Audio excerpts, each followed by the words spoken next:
All right, we are live. Ladies, you guys ready? Yep. All right, we're here. We are live, yo. What's up, everybody? We are live. Welcome to another session of the Golf Club Podcast. My name is Will. You guys already know. I'm the host of this show, number one Polynesian podcast in the world. What's up, everybody? We have a great show for you guys. As you guys can see, we have some beautiful Indian ladies joining us from all around the world to have a discussion tonight about dating and relationships. So we have a great show for you guys. Shout out to all the ladies on the panel. If you're tuning in for the very first time, thank you so much for tuning in. Thank you so much for watching.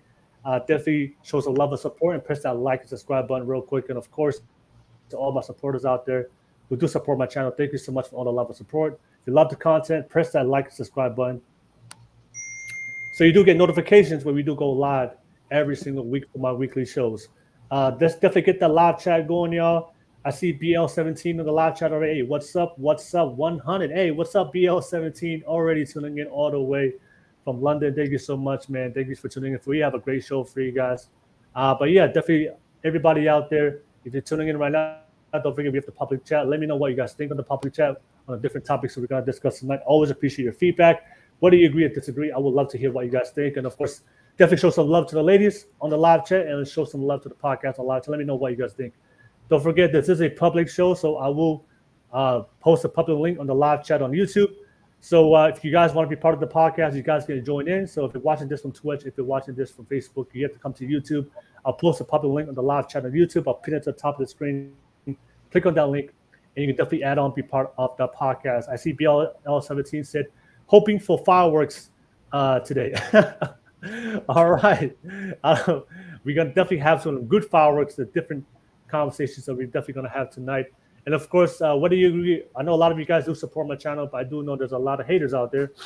How dare you? What do you agree or disagree? I do invite you guys to come on. I know we have different discussions, different topics every single week on my podcast. And now there's a lot of people that have a different variety of different opinions. So if you disagree and you want to come on and be able to have a challenging conversation, open discourse, I invite you to come on and let's have a open discourse and open conversation why you disagree.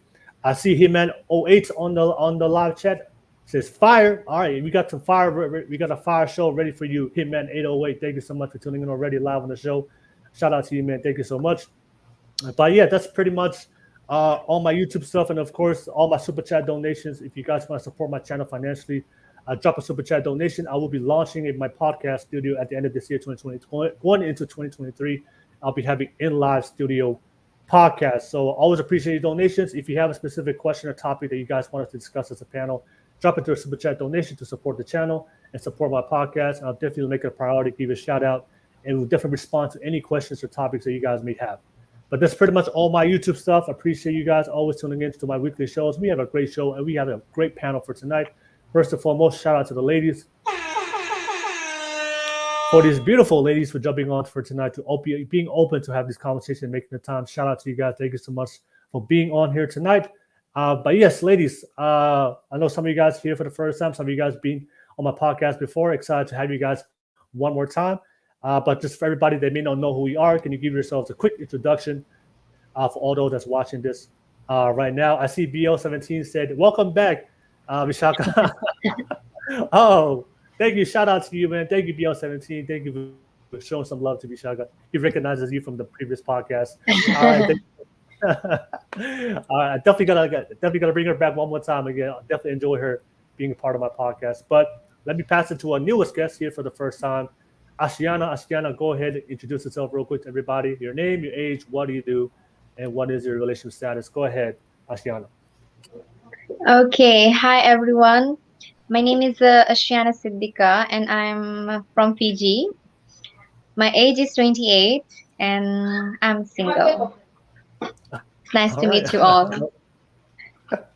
No worries, no worries. Ashiyana, definitely thank you so much for being here on the podcast for the very first time. And thank you so much. Shout out to you. Let me give a shout out and pass it to your friend who helped you come on be part of this podcast. Christine, go ahead and introduce yourself real quick for everybody out there. everyone. My name is Christine Michael. I'm 27 and I'm an entrepreneur and a student, and I'm currently single. All right, no worries. Thank you so much, Christine. Christine, your audio is really low. Just want to let you know, so if there's a way you can fix that real quick. I'll let you take care of that. But no worries. Thank you, Christine. Always a pleasure to have you back on. Let me pass it to you, Jaya. Jaya, go ahead and introduce yourself real quick for everybody out there. Oh, looks like Jaya's on freeze mode. Oh, Okay. Can you I'll hear come me back now? to you. Oh, go ahead. Yeah, I can hear you now. Second. Go ahead, Jaya. My name is Jaya. I'm from Vancouver. I am 32, and my relationship status is complicated. All right, it is complicated. Okay, no worries. All right, Jaya, thank you so much for being a part of tonight's podcast. Always excited to have you back on one more time. And let me pass it. Let me pass it to Vishakha. Vishakha, go ahead to V. Go ahead and introduce yourself. Go ahead. Hey, I'm Vishakha. I'm 21 years old. I'm from Florida, and I'm single right now. All right, no worries. Thank you so much, Vishakha. Appreciate you guys, and thank you, ladies, for the beautiful introductions. We have a great show for you guys, and don't forget, I will post up a link on the live chat on YouTube. So if you guys want to jump on and be part of tonight's podcast, you guys definitely can. And don't forget to like and subscribe to the channel.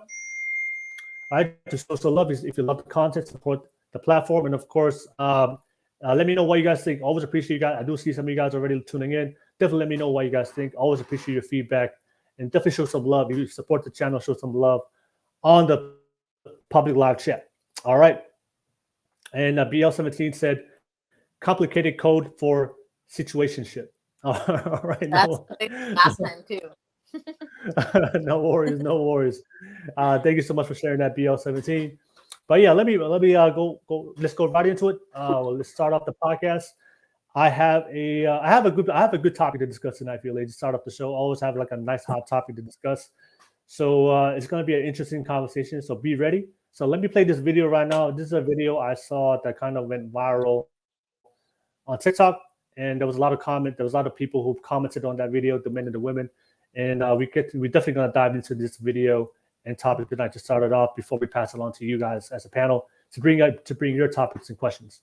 So I'm gonna put everybody on mute so that way people can hear the video a lot better.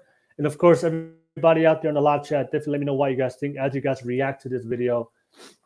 Let me know what you guys think about as you guys react and watch this video. So let me play the video real quick, and I'll definitely come back to you guys, to you ladies, to the panel. See right there. See, now it comes out. Here comes the woman of the West. How dare you talk about settling? These things are what keeps you simple. Settling for the wrong person. Now, listen, young lady, and listen here.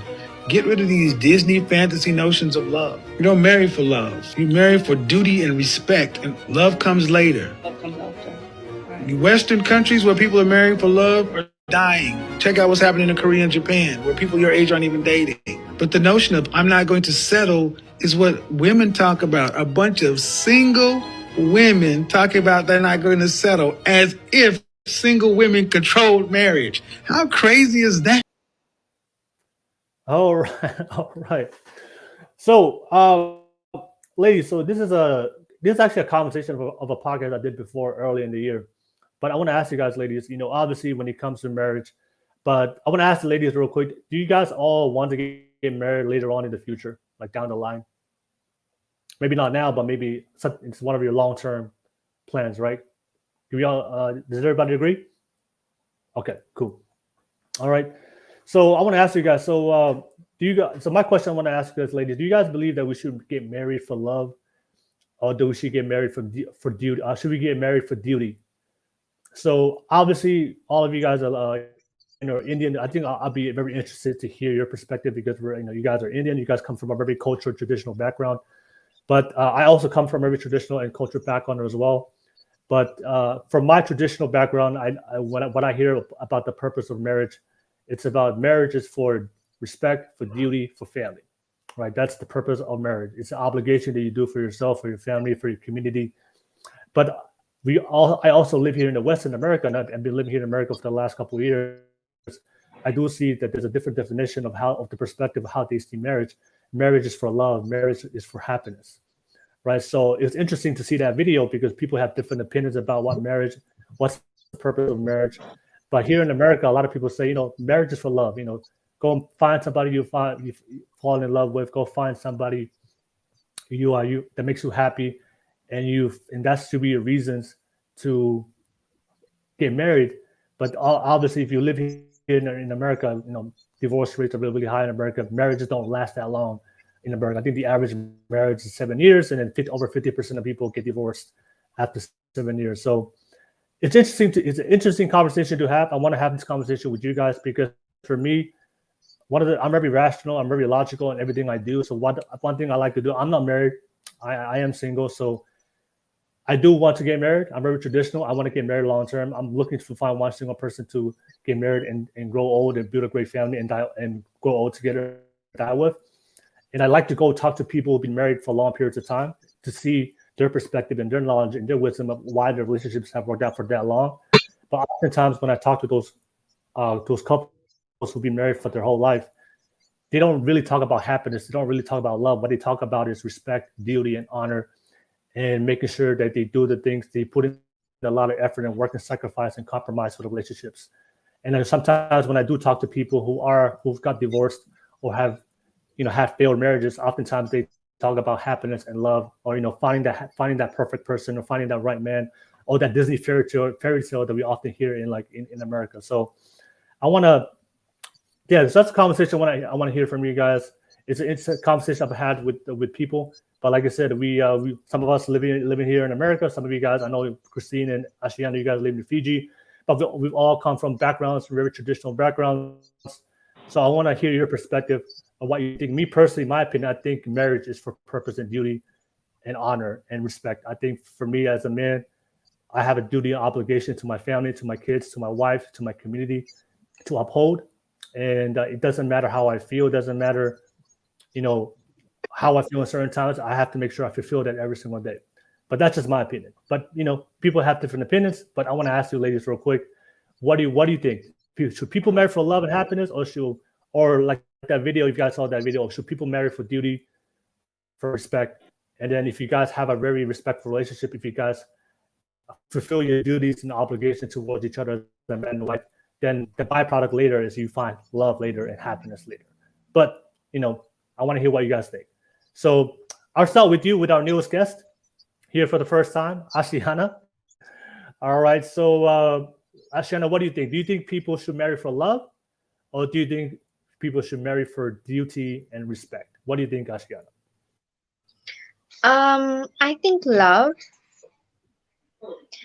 but for me it should be love, respect, duty. Okay, so what do you mean duty? Duty as in, because we are supposed to get married? Yeah, duty is like your obligations that a man has to fulfill, and the obligations a woman has to fulfill. No, I don't think so, because ever since I became single, my parents are forcing me to get married, and I have told them that unless I find the person that I can fall in love with, that's only when I'll get married. I'm not going to get married because I'm obliged to get married. Especially in Islam, we are supposed to get married because our parents think that if girls they don't get married, will probably be the reason that they go to hell. So, but for me, I don't want to get married if it's just for duty. I'd like to marry for love and respect. That is what I think. All right, no worries. Thank you for sharing that, Ashiyana. Let me pass it to you. Jaya. Jaya, what do you think? Do you think we should marry for love, or do you think we should marry for duty and respect? Oh, Jaya, you're in freeze mode right now. I'll definitely come back to you. Thank you. Definitely come back to you. Oh, you good?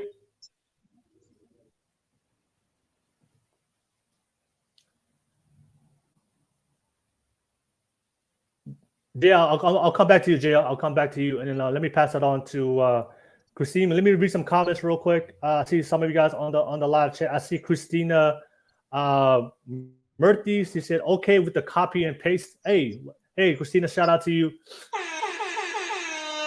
Thank you for being on the podcast. Thank you for being on the live chat. Don't forget to like and subscribe. Shout out to you being on the podcast for the first time. See, Drolix said clock's ticking at near 30. All right, Drolix, always good to see you in the live chat. Thank you for sharing what you guys think. GRDV from Twitch said, I see Vishakha is back. Does she still only date guys 5'5" and up? Oh, you recognize Vishakha. Vishakha, you're a popular person on this podcast from people who watch my show. All right. Did you want to respond to that, Vishakha? Yes? No? Only 5'5" and up? It was 6 and up. Oh, it's 6 foot and up. Sorry, GRDV from Twitch. And of course, BL17 said Ashiyana has a killer smile. Oh, wow. All right. Thank you so much, BL17. Thank you for showing love to my guest. But let me pass it to you, Christine. Christine, what do you think? Should we marry for love or should we marry for duty? Can you hear me? Yes, I can hear you now. It's a lot better. Right. Well, I won't completely say that we should marry for love because love is not the only thing that will keep a marriage working. So it should begin with the commitment of respect, duties, obligations. Because without that, I don't think the relationship will work. So eventually, yes, love will come about, but come in. But as far as my perspective is, with experience, we should be able to make this commitment of having this duty, sharing duties, and also responsibility that comes within a marriage. That's how your love can stay. That's how you can stay in love. So it cannot be completely love. I agree with the video, and I agree with your perspective, Will. Okay. All right. No worries. Thank you, Christine. Thank you for sharing that. All right. Let me pass it to you, Vishakha. Vishakha, what do you think? Should we marry for love or should we marry for duty and respect? I personally believe it's like love is important, but you can also outgrow love. I feel like basing marriage only based off love is not like the smartest idea personally. Yeah. Like I do believe like honor and duty is more important reason personally for me to get married than love itself. Love is very important too to me, but I would never base getting married just based off love because people fall out of love all the time and then they get divorces, which is something I don't agree to. And I feel like if you're married for more than you love, I personally believe the main reason I would get married would be like commitment. Commitment is like the most important thing in a marriage, I think. And I just don't think love is like strong enough to like keep a marriage going. Yeah. All right, no worries. Thank you so much, Vishakha. Thank you for sharing that. And I know BL17 clarified it on the chat. No, she only dates 6 foot and above. All right. All right. Shout out to BL17. Thank you so much on the live chat. Yeah, definitely get that live chat popping. I always appreciate to hear what you guys think. Whether you agree or disagree, I always want to hear what you guys think on the live chat. So definitely keep those live chat comments coming. But let me pass it to you, Jaya. Jaya, what do you think? Should we marry for love or should we marry for respect and duty? Oh. Go ahead, Jaya. Yeah, for some reason your audio is not working. Jaya, just log out and come back in. Okay, cool. All right, cool. All right, ladies, thank you for sharing. Thank you for sharing what you guys think. I want to open up real quick for open discussion real quick because, like I said, some of us, like Ashiyana, she believes that we should marry for love. Some people, like Christine and Vishakha, you guys believe to marry for duty and honor and respect. So I want to have an open discussion about this because I have my opinions about it. But did anybody wanted to add on or to respond to somebody, especially the person that has a different opinion? What do you guys think?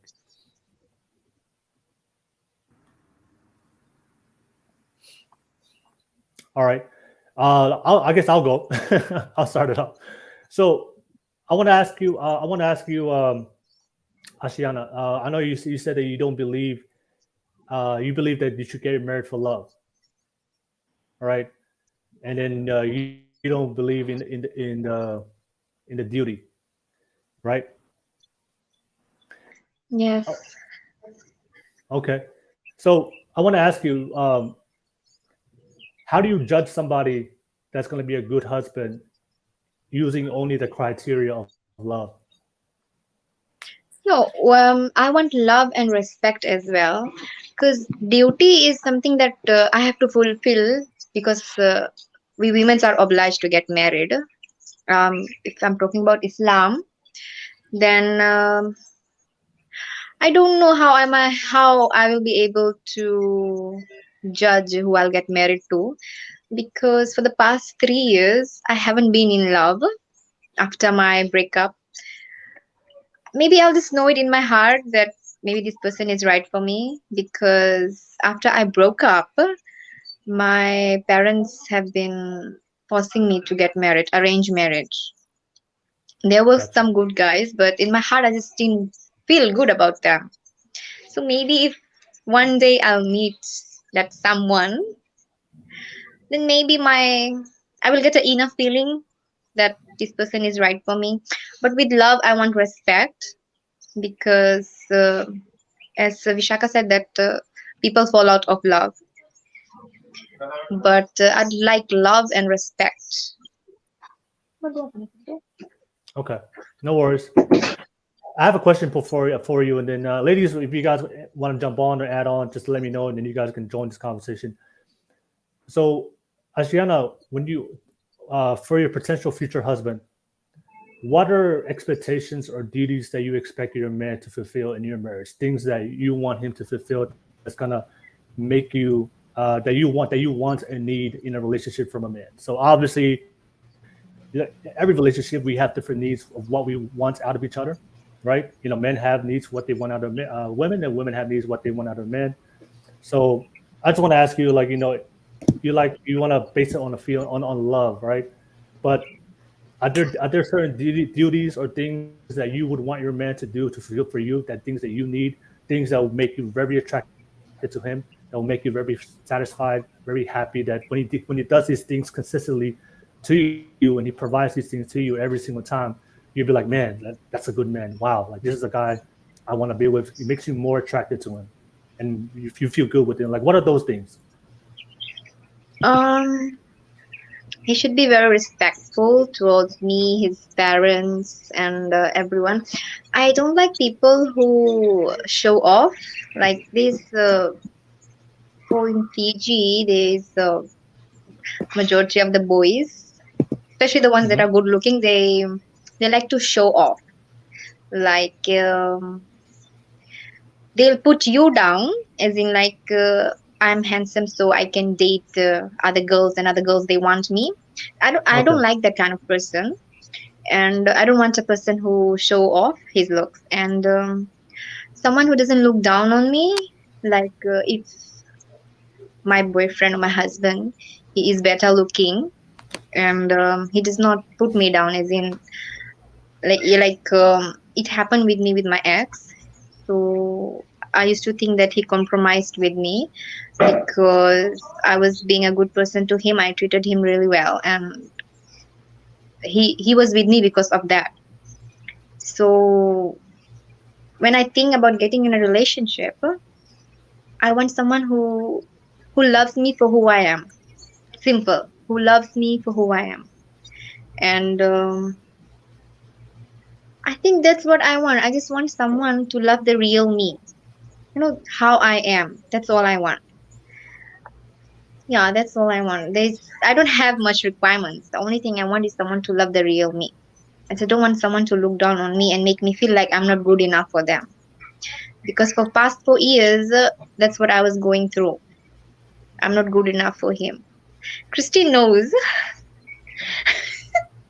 She Okay. is the one. She's the one Okay. who introduced.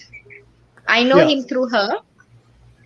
She knows Okay. what I So, have been through with him. yeah, just one more question, and I'll definitely come back to you, Jaya, so that way I can get you add on. But I want to ask you this, Ashiyana. So I know obviously you said some things. You don't want a guy that puts you down. You want a guy that respects you. That, I think that's a I think from those qualities and what I can hear, I mean, I think that you want a good human being. Obviously, every single person on this panel, we want a good human being. But when I talk about duty and obligation, I think um, as far as human beings, as far as like what are things that man has to do for him to fulfill? Like, do you have any duties that husband has to fulfill? Obviously, we can all agree we want a good human being. We don't want somebody that's disrespectful, a liar, a cheater. Like, we understand that. So that's just, we want somebody with good character and morals and values. But when I say duty, when I have this conversation on this podcast with men and women, women, there are certain things that a lot of women would expect out of the man. One of the things on the podcast I've done before is a lot of women that would say, I want a man that's a good provider and protector. I want a man that can make me feel safe. I want a man that can not only emotionally safe with my feelings, but also physically, financially, spiritually. So you want a man that can provide for you, that can take care of you, to make sure that you have food on the table, to make sure that you have a house, and make sure that you have a good quality life. So for a lot of men, we need to understand that that's my duty as a man. That's what I believe. I believe I'm very traditional. I believe my role as a man is to make sure I can give my wife and my kids the best quality life I can. It's my responsibility to go out in the world to be as ambitious as I can, so I can work myself to be able to give my kids and give my wife. And I know for a fact that if I fulfill that duty, I know if I pick the right woman and that values that responsibility and duty I have, I think that can definitely go along, very committed long-term relationship. So that's what I mean by duty. So obviously you mentioned some things about the human element. You want a man that has good morals and good values. You don't want an asshole, right? You don't want a douchebag. But when I say duty, what are things that are specific to men that you want a man to fulfill as far as his duty as a man? Like, he is a man at the end of the day. Like, you want a man. You don't want to date a woman, right? You want a man. So obviously there's things that the man has to provide as far as his duty to you, that makes you that, that's the type of man I want. That's the man that I will call him the man of, he's my man. He's the man of my life. He's the father of my kids. So as far from that perspective, what duties do you expect a man to feel to you? And I'm just interested to hear, well, what are those duties? Well, okay, a man. So I'd like him to make me feel secured and protected. Okay. And we should be able to share responsibilities and duties. Just because I'm a woman, it does not mean that I have to cook and clean and wash. I'd like my man to help me with all these things. And what else? I used to have a long list of the type of men that I want, but now I cannot think of any. My ideal type of man is Koreans. I like Koreans because they know how to, like, maybe in the dramas I have seen how they treat their partners. That's the type of man I want, who's caring, they are loving and attentive, and they are not scared of showing that they care and love about that person. And for duties, yes, I'd like a man who would share my duties with me, whether it's financially, housework, or anything. What I want is that for him to stand by me and make me feel secure, make me feel good enough. That's the only thing that I want. I hope I answered your question. No, yeah. And one more question before I pass it to the panel, and then I'll get Jaya. I'll get you to respond, and then of course I'll come back to you, to Vishakha and Christine. Hopefully, this conversation gives you some ideas that you guys want to jump on. I want to ask you, Ashiyana, if there was two men, right? These two men, which men do you prefer? There's a man that tells you all the romantic stuff. I love you. I respect you. All the emotional stuff. He tells you all these things, but he hasn't shown you any kind of actions that, as far as his duty to be the provider, protector as a man. So you can feel all the like you feel good, you feel love because he's telling you all these things that make you feel special, to make you feel loved, to make sure he doesn't seem like you're putting you down. But he hasn't really shown any kind of duty and obligation as far as his role as a man, as a husband. But then the guy number two, he doesn't show you. I mean, he's not as romantic, as expressive, and as the other guy, but in his actions, all you see that he's committed to you, to making sure that you're protected, to make sure you're provided for, to making sure that you feel safe. All right, which guy do you prefer? The guy that makes you feel special, emotionally you feel the feelings of love because he's telling you all the good things, showing you all the good things, but he hasn't really shown you any kind of responsibility or obligation? Or the guy number two, he's probably not as romantic. He probably doesn't express a lot of feelings and like guy number one, but you see it with this consistency every single day that any kind of conflict, any kind of concern, if he comes to you, he's the first guy to call you up or be there for you. Hey, you need me? I got you. I'm here. Like you can rely on him. You can depend on him every single time in your life. Which guy do you prefer? Obviously, the second one. Okay. I don't want to date a guy who's sorry about that. I don't want to date a guy who's just going to talk with me, do sweet talks with me. I'd like a guy who, rather than talking, he'd prove to me. What's the use of talking when you don't even prove anything? I'd choose the second guy. So Anyone would choose the second guy. Good choice. The reason why I use that example, because what I see in the Western society, the way they pick men and the way how they date men is exactly for guy number one. So they pick guy number one based on what they tell you. They tell you all the good stuff, but then later you find out later he cheated, he's not faithful, and then that's why a lot of women get failed relationships.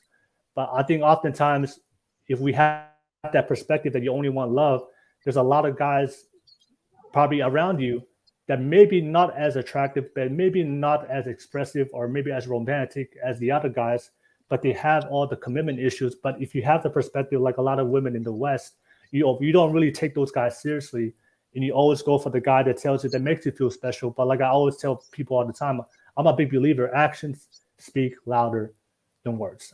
Words don't mean to, when I date people, I don't really pay attention to what they say. I pay attention to what they do. Your actions will always reveal to me your true character and how committed to you are in relationships. But that's why I do see sometimes, if you have that perspective of, I want to get married for love, I want to choose based on love, and we all know love is a feeling, and of course, words is so easy to be manipulative. Both men and women can do it, and that's why I believe that if you judge people based on their character and their commitment, their duty and obligation, because somebody that's going to be committed to you, somebody that's going to provide and protect you, that's going to make sure that he's going to take care of you. He doesn't do that for no other reason but love, right? He may not say it verbally, but he say it through his actions. But that's just my opinion about it, because I do see sometimes in Western society, because I do this podcast with a lot of women, if you ask them, hey, the men in the past, oh, what happened to your past boyfriends? Oh, they cheated, whatever. Then ask them, oh, did they show any kind of duty and obligation before they got with you? And oftentimes, I'm like, no, I didn't really see any of that, but they made me feel special. But that's just what I see a lot of times. But that's why I had to ask you, like, by guy number one and guy number two. But yeah, I'll definitely come back to you, Ashiyana and Vishakha and Christine. I'll definitely come back to you guys to hear what you guys think. But Jaya, I think your audio and your video is a lot better now. I want to ask you real quick. Yeah, I want to ask you guys, what do you think, Jaya? Do you think we should marry for love, or do you think we should marry for duty and respect? I think a little bit of both. I feel like you need love in your relationship, but love can't be the only thing driving it. Yeah. So you need that respect and the duties. So you think both for you? Yeah. Okay. All right. But what do you think is? I mean, do we need both? But what do you think is more like has more priority for you in a man? Even though we want both, I agree. But I think, do you think that this one has more priority over the other? Do you think a man that's always showing you, fulfilling his duties to you, is more important than love initially? Or because I don't think you can't be judged the same. You don't think so? No, I don't think so. a guy can be all like lovey-dovey and show you that No, he's there for you. And I believe if a man shows you the right actions, the byproduct of that is you will fall in love with them, yeah, right? yeah, And then I know, so that's why I believe. I believe a man doesn't really have to. I mean, of course, the love is going to come. Of course, eventually down the line as you guys become more well, intimate, yeah, because love doesn't come first, right? right? So It doesn't. But in the beginning, because in the beginning stages of a relationship, when you're just talking, you don't really know if somebody's really interested in you, right? But no, not until they show you. exactly, that's why your Show you actions, good like your, enough. yeah, Yeah. exactly, Yeah, right? Because you get. I mean, sometimes people can have really strong feelings about you or really love you in the beginning stages, but not the type of love where I'm like, I'm gonna marry you forever. But for me, like if I love somebody, I'll love you, but not maybe not love enough to marry you and die for you. But if I'm yeah, with you and I'm giving you my time, I still have feelings for love for you. But yeah, my actions will show that. Even though because I wouldn't come out to you in the beginning of the date, I love you. That'd be weird, yeah, right? That'd be weird the first date. We like I tell you I love you, but yeah, if you see me through my actions, I'm taking care of you. I'm being, very chivalrous, yeah. checking up on you, making sure I fulfill all those things in the beginning, even though I haven't said it, but my actions will show it.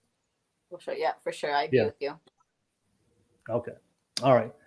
Thank you for sharing that, Jaya. Let me pass it to you, Christine and Vishakha. What do you think?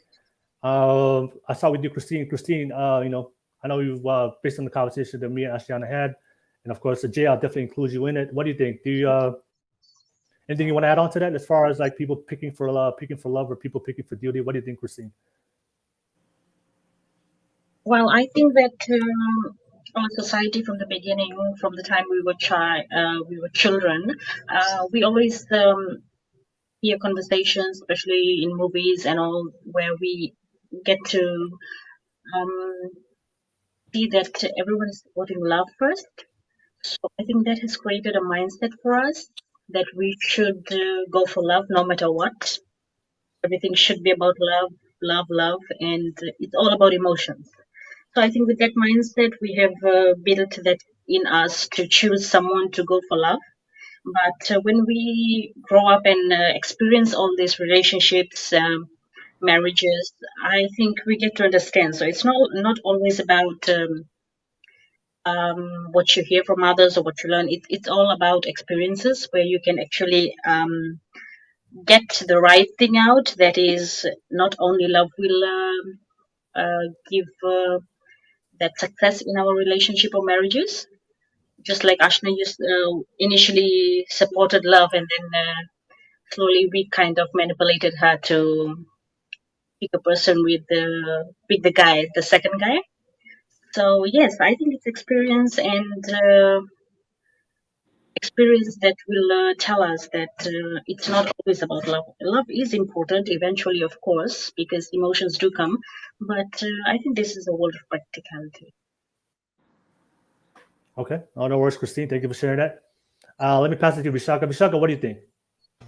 I think agreeing to what Christine said, I feel like the Bollywood, well, especially like with Indian movies, the idea of love and romance is so glamorized that everything is about love, which it is not, because you can still live without love. It's not the end of the world, and it's just that I would rather be married to somebody who you know honors his duty as being married to me than being in love eventually, because I feel like you're still capable of like falling in love with somebody over time, but you cannot really change a person, like his personality. Like, I understand that is why like arranged marriages came into play back in the day. They would find somebody suitable who's like capable and like respectful and everything, and then eventually you go from there and like fall in love or whatever. But like um I just feel like love is like a little too glamorized for everything. Yeah. No worries. Thank you for sharing that, Vishakha. Ashiyana, anything you want to add on? Anything you want to respond to? No, I'm good. No worries. No worries. No, I mean, Jaya, what would you do? Anything you want to add on, Jaya? Nope.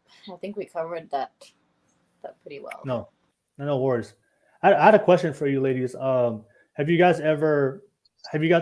always had, I mean, especially the ladies who believe in the duty and obligation, have you guys always had that perspective your entire life, or did you gone through an experience where you wanted love first, and then, because the problem with love, this is my issue with having love as a priority or criteria to judge a person, because love is an emotion, it's a feeling, right? And the thing is, when it comes to human beings, feelings come and go, right? So I can love you today, but I may not love you tomorrow, right? So if you base your whole foundation of your relationship based on love, then it's like the house, like on the Bible, the house that's built on sand. When things get tough, when those relationship is challenged, when you go through your ups and downs, because all relationships go through hard times. If you don't have a strong foundation and if it's based on a feeling, and that's why a lot of people, you know what, they don't have the perseverance to go through hard times in relationship. So a lot of times what I see in Western society, when things are built on a very weak foundation based on a feeling, when things get too hard, they're like, you know, I'm out. I'm going to go find somebody else, right? But if you build your relationship on very strong values like commitment, like loyalty, like family, like legacy, like I'm going into this relationship because I'm committed to you. Because when you say commitment means it doesn't matter how you feel, you're still going to do it, right? So if you want a great relationship, so if I'm committed to you, like that's why we have vows. I don't know the Indian culture that you guys have vows, you guys say in your marriage, but that's the purpose of a vow. A vow means it's forever. It doesn't matter how I feel. It doesn't matter the ups and the downs in sickness and health. We make a vow that I'm going to be loyal to forever. So that's my problem with love, because it's a feeling. And if you base it on emotions, because what happens if the feeling dies out? What happens, because we all go to the honeymoon stage, in the very beginning stage of the relationship where everything's good, because you guys are still, it's still like the honeymoon stage, you guys still new. But what happens after year 2, year 3, year 4, year 5, right? Like I said, just because, people get tired, people get old, people lose attraction. Does that mean they just walk off from you, and then because they don't feel in love or feel happy no more? And I think that's my problem today with a lot of people today. They say, "Oh, I want to get a relationship that makes me happy. I want to get a relationship that I want to feel loved." But if you talk to, I'm telling you, I always talk to a lot of people who've been married for their entire life, 20, 30, 40, 50 years. And I always ask them, like, how do you guys make it work? And they always tell me, like, because we work on it. Like I work on my relationship. It doesn't matter how I feel. I try to go through the ups and downs, and they're very committed to each other. Like in their mind, that there's no situation that they're gonna leave a relationship, because for them it's not based on a feeling. Like they've made a commitment to each other to build something with this person and build a legacy. And I think if you have those right foundations of your relationship, I think that's what's gonna last a long time. But if you base it on the feeling and love, I think that's enough on emotion. And I think also when you base it on love, I think sometimes if you base the way you judge people on a relationship based on love, I think you often get manipulated a lot, you get cheated on, and I think you get to ignore the red flags. Because if you base everything on love, then that's why a lot of guys, Vishakha, we talk about fuckboys in the beginning of this podcast. We know, like a lot of guys know, I mean, I think it's just the female nature. But a lot of women, you guys go into relationships because you want the intimacy, the emotional intimacy from a man. That's very important to a woman, to make you feel special. So a lot of the guys, they know that all I have to do is play with your feelings, because women, you guys love that stuff. If it just shows you a little romanticism, tells you feel special, then a lot of girls will fall for that.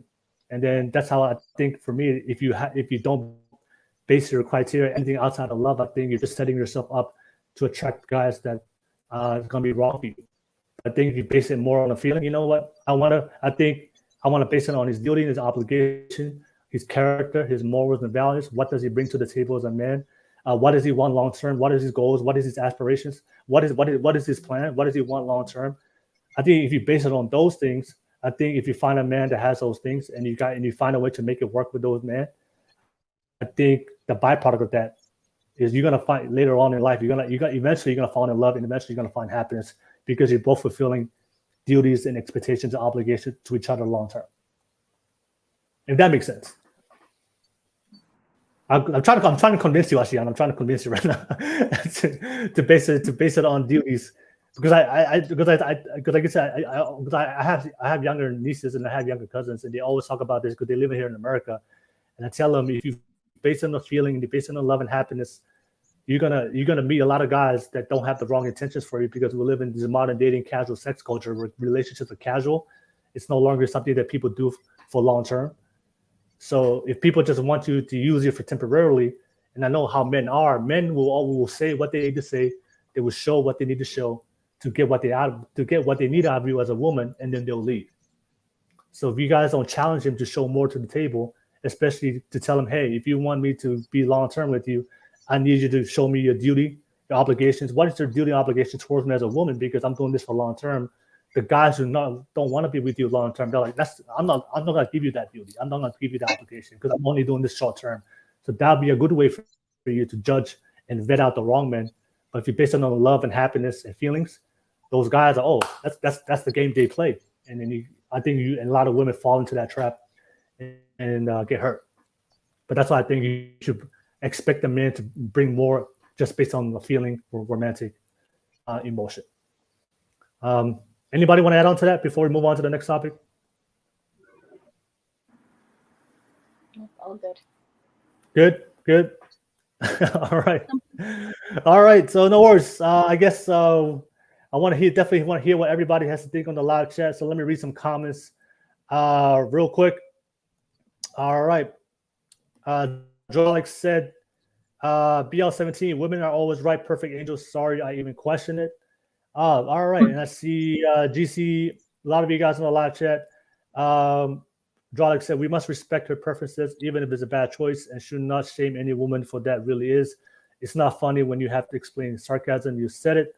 Looks like you guys are going to having your own conversation in the live chat. I think Christina Murthy said, Will, I think it's because women take a while to see that the men's actions don't line up with their words. Christina, I would say the reason why it takes you a while, because I think, like I said, because when we get emotionally involved, sometimes we ignore the red flags, so we're not objective no more. That's why I believe that as a woman, if you prioritize duty, obligation, and character and morals and values and actions, I think you'll be able to see it clearly. But I think if you base it on feeling and love and happiness that we see here in the Western society, Christina, I think that's why a lot of women, it takes them 2 or 3 years in a relationship to figure out, oh man, this guy is not a good guy. But you could have saw that in the beginning if you knew what to look for. All right. Draw, let me see me read some chats real quick. I think that's pretty much it. Everybody on the live chat, thank you so much. GRD from Twitter said, from Twitch, I think this goes back to the topic of arranged marriages. Arranged marriages guarantees no one is alone in life. It is a partnership to keep the families financially stable. You can grow to love that person, but the obligation and duty is to the family. All right, no worries. Thank you for sharing that, GR from Twitch. And everybody on here, thank you for sharing. I'll definitely read more comments before I on the live chat. Always appreciate you guys. And I will post a public link if you guys want to jump on and be part of tonight's podcast. Okay. All right. And I don't know if ladies, but I'm really big into statistics. But if you look at statistics from traditional arranged marriages, they actually last longer than marriages that people have the free agency to choose. I'm not saying get an arranged marriage, but it is interesting when you look at just based on on statistics that people who get arranged marriages, their marriages last for a long period of time, and then of course people who get to choose especially in Western society, get to choose who you want to get married. Those relationships tend to fail majority of the time. So if you could, it's something just to think about. But yeah, that's pretty much my topic I want to discuss, ladies. Thank you so much for opening up the conversation, be sharing what you guys think. And I see you, Fatty, on the live chat. Thank you so much, Fatty. Shout out to you, man. Thank you so much for being on here. But let me pass it to you, ladies. I'm sure you guys have your topics and questions, and it will rotate throughout the panel. I'll start with you, Jaya. Jaya, what is your question or topic, and we'll go right into it. Can I go a little bit later because I was working and I was rushing and I didn't really think of anything. No worries. I'll definitely come back to you, Jaya. All right. What about you? No worries. What about you, Vishakha? What do you think? Do you have a topic or question we're gonna discuss tonight? We'll go right into it. Um, I was gonna talk about. I wanted to know how the other girls felt about um, can a fuckboy change? Can a fuckboy change? All right, that's a good topic. All right, so the topic that you want to ask, can a fuckboy change? Let me start with you, Christine. Christine, can a fuckboy change? I think yes, he can, because over time, with age, sort of comes maturity, and not all guys want to be a fuckboy all their life. So sometimes, yes, they have some obligations. They have their parents, especially in our culture, they have their parents to please over time, and that means you have a family, you have kids. So yes, with time, after they have had all the moments of their young life, they would want to settle in, settle down, and for that they have to leave that life behind. So I believe yes, they can change for settling and having a life. Initially, they will yes try living their life to the max, being for boys, but I really do believe, and I have seen examples that they do can change. Okay, all right, Christine, thank you for sharing that. Let me pass it to you, Ashiyana. Ashiyana, what do you think? Do you think fuckboys can change? Um, well, from my experience, I'm 50-50 because some might change, some might still be a fuckboy even after marriage. Um, but for me, I don't think they change because it's really hard to change your habit of something, especially when it's a bad habit. I have come across a lot of my friends, my close friends, they cheat on their girlfriend. And with that, can I ask something? Yeah, Or should I wait for my turn to ask a question and answer this question first? yeah. Say, ask, yeah. Just answer this question first, and then we'll come back to you, and then you can ask that question. Okay. So, for me, I don't think. Okay, from my understanding, I think that for a fuckboy, he might change if he meets that type of girl that can make him change his mind to be a one woman man. But for some, they might not change. Like I have seen boys, Hmm. even though they get married, but they are still fucking around with other girls. So for Okay, me, it's 50-50. okay. Well, you, Jaya, can a fuckboy change?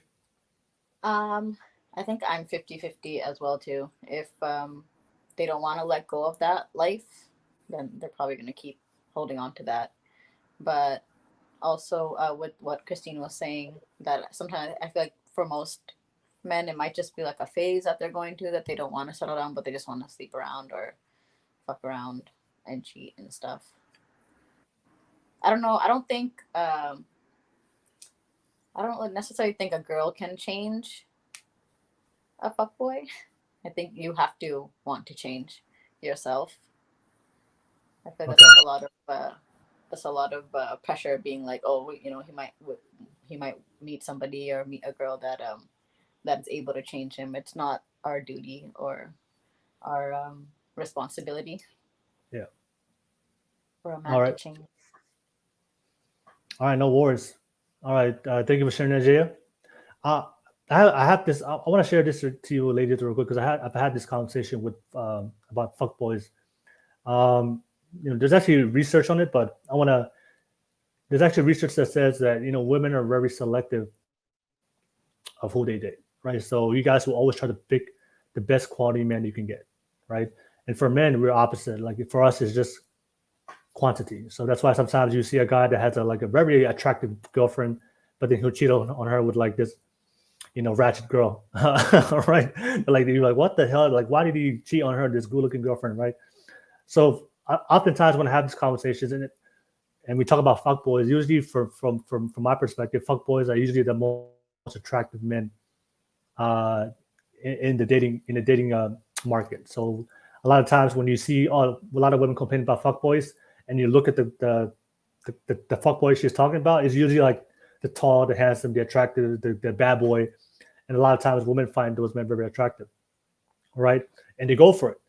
So I guess my question for you ladies is, when you say, do you want, if you, and I think no, one of the things that I think why a lot of fuck boys tend to be the worst kind of men to try to go into and find a relationship is because I think that a lot of times these fuck boys, they realize their value in the dating market, that they're very attractive, they can attract a lot of women, so they're gonna play that game, so they're gonna leverage that ability. Oh, you know what, I can attract a lot of women, I'm gonna have as many sex as I can, I'm gonna have many sexual relationships as I can, and then once I'm done with that life, I'll settle down and then find that woman I want to be with and then get with her, right?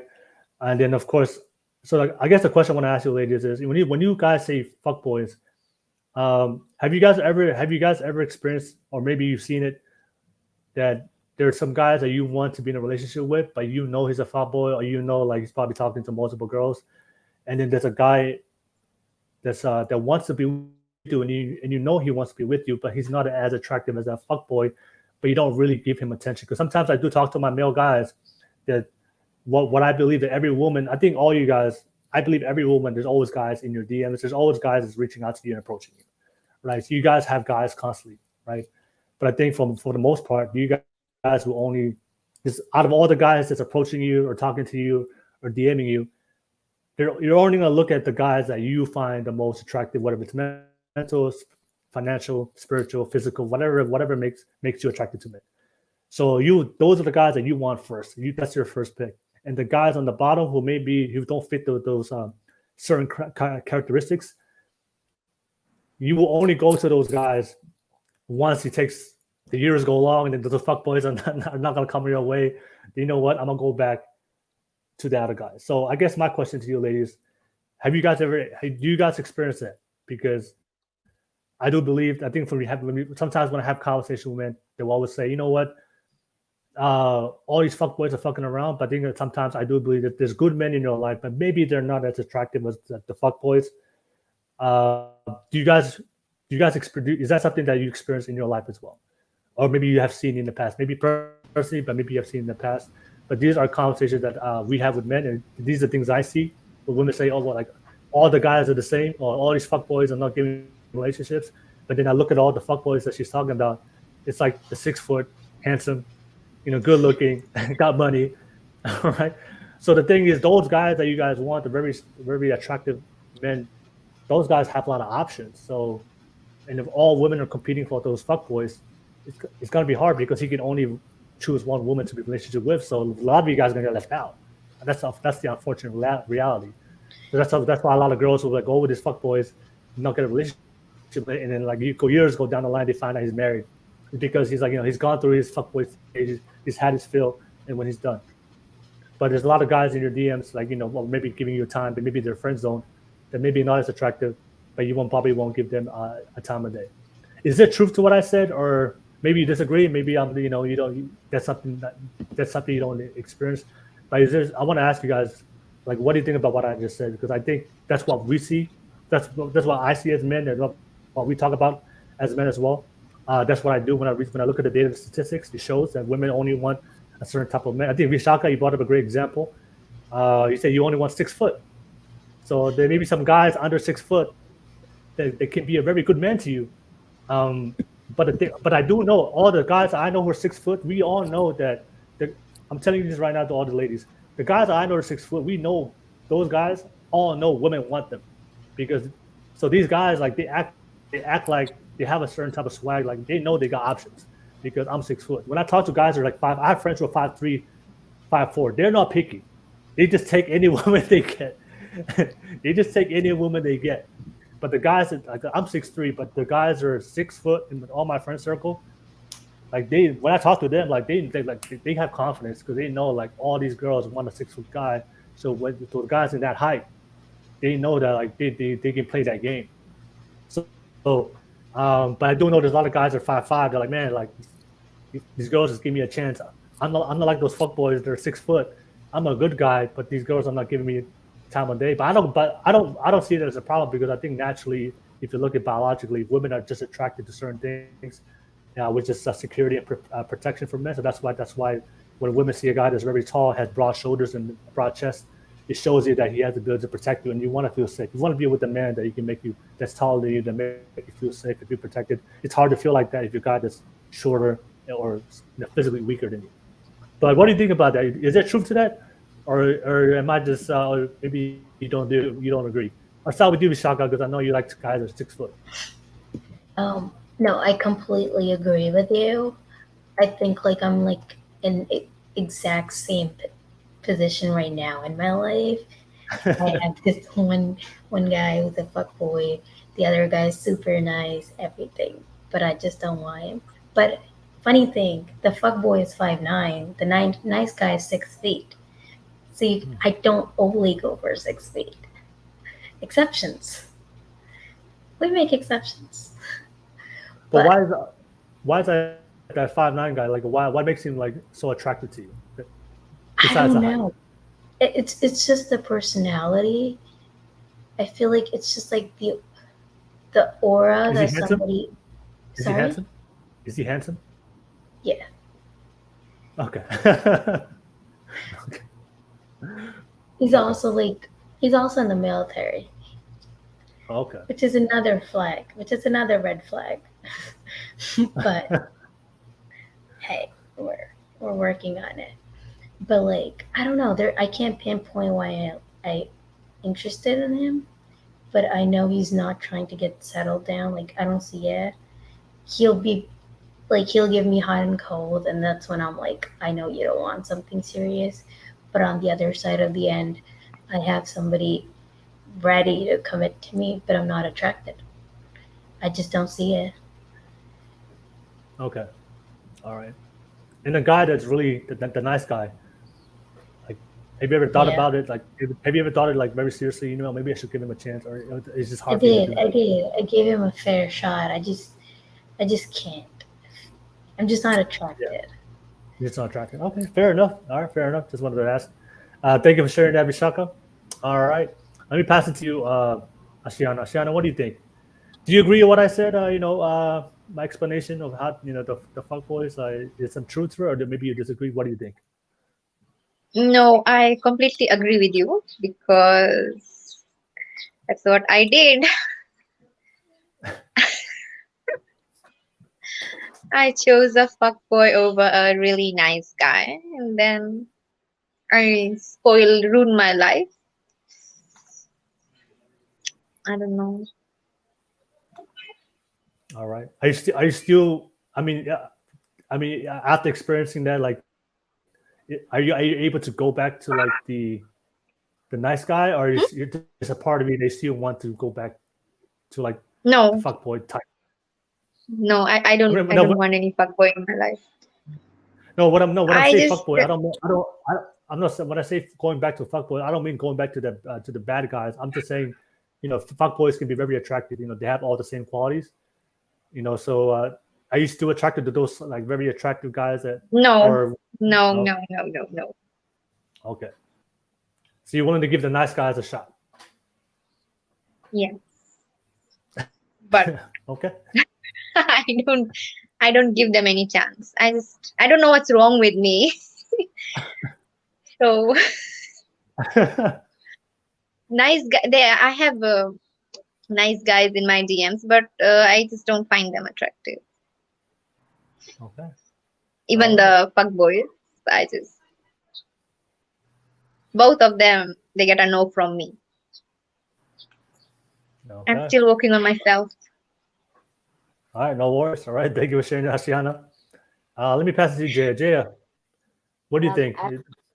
I think a lot of girls are attracted to the fuckboys because they want to be, like, they want to change them, or like they want to be the one that the fuckboy changes for. But I haven't really been in that situation, so that's just my thoughts on that. Yeah. But I agree with you. That does happen. Girls always pick the ones that the ones that don't give them any attention. Yeah. Do you have any guys in your life, or maybe in your DMs, like that they're nice guys, but they could be very good partners, but you're just not as attractive as the other guys that you see as more attractive? No. No. Oh, well, equal opportunity for you. No one's in my DMs. All right. You got to check your hidden messages. I think they're in your hidden messages. No, those ones are always like, please talk to me. I'll give you $5,000. All right. No. Or like, All right. No. yeah. I don't like it. Like, there are people in there, but like it's just delete. I just no. All right. No worries. Thank you for sharing that, Jaya. Let me pass it to Christine. Christine, what do you think? Looking guys were nice as well. What'd you say, Christine? Can you hear me well? Yeah, a little bit, but yeah, go ahead. I said I wish that good-looking guys were nice as well. The merged personality, but that's not happening. So I would say that I would also be attracted to guys, even though they are for boys, but they are good-looking with their bodies and everything, good personality. And yes, we don't really give so much attention to guys who are very nice but not attractive to us. So I do the same if I had been given an opportunity to pick between the two. I would kind of fall more towards the person who looks much better. All right. It's rather Thank you for unfortunate. sharing that, Christine. Yes. No worries. I want to ask you, ladies, do you guys? I know Jaya, you say you don't have any guys in your DMs. Jaya, have you ever friend zoned a guy? Have you ever friend zoned a guy? Oh yeah. Yeah. I have. I think so. Why'd you? I don't know. I've been in like long relationships. I haven't been in very many like short ones, so there wasn't a lot of times where there was friends. I mean, there was guys that were interested in me, but like at the time I didn't want to be in a relationship. But that wasn't anything to do with them being like the nice guy or like the fuckboy. Oh, okay. Yeah. I mean, why the guy you said that you friends on? Like, why'd you friends on him? I don't know if it was friend zoning. It was just like a person that I like went to high school with, and then they actually, you know what? I didn't. They were just like a fuckboy before, and I was like, I don't have time for this, so they stayed in the friend zone. All right, no worries. Okay. Yeah. I think somebody asked on the chat, and what's your ideal man? BL17. She said that can you ask the women their ideal men? All right. Yeah. So can you guys just name me some qualities? Like I told you guys before, like I think if you understand the sexual dynamics between men and women, we have things that's very sexual attractive. That it's just within your biology as men and women to see. That's why for men, when we see a woman with the hourglass shaped figure, big breasts, big booty, it's natural. It's our innate biological response to look, because those are the things that men find very attractive, right? But I think for women, you guys also have those same things. You guys have the same thing. There's certain things, qualities in a man that you guys find very attractive. Whether he's tall, he has good financial ability and status, intelligence, socioeconomic status, has status in society. Those are things that you can't control that as a woman. If you see that type of guy walking around, you're gonna look. You're gonna look, or or try to give him some time, or some attention. So I want to ask you, ladies, what are qualities that for you that you find very sexually attractive in a man, and that's something that you look for. That's something that when you see a guy like that, you could be in public, doesn't matter where you are in the world, but if you see that type of guy walking around in public, you're gonna look and be attracted instantly when you see that type of quality. Oh man, I'll start with you, Vishakha. What do I find attractive? Yeah, what do you find very sexually attractive in a man? The thing is, like, when you see that type of guy walking around, like, you're gonna look, and you're gonna take a look, and if it's not Somebody is looking, maybe stare. confident. Somebody is confident for sure. Like confidence is very Confident. important. All right. Tall. I would Tall. definitely look twice if they're like tall. I'm gonna turn my face around. Okay. Smooth talkers. Somebody who can get the conversation going, rolling. People are smooth with conversations. 90% of the times I start catching feelings is when like a guy is a good texter. Like if we can have like a playful banter back and forth, that's when I'll be like, okay, like we're gonna catch feelings now. Just like, regular stuff. Somebody respectful, somebody playful,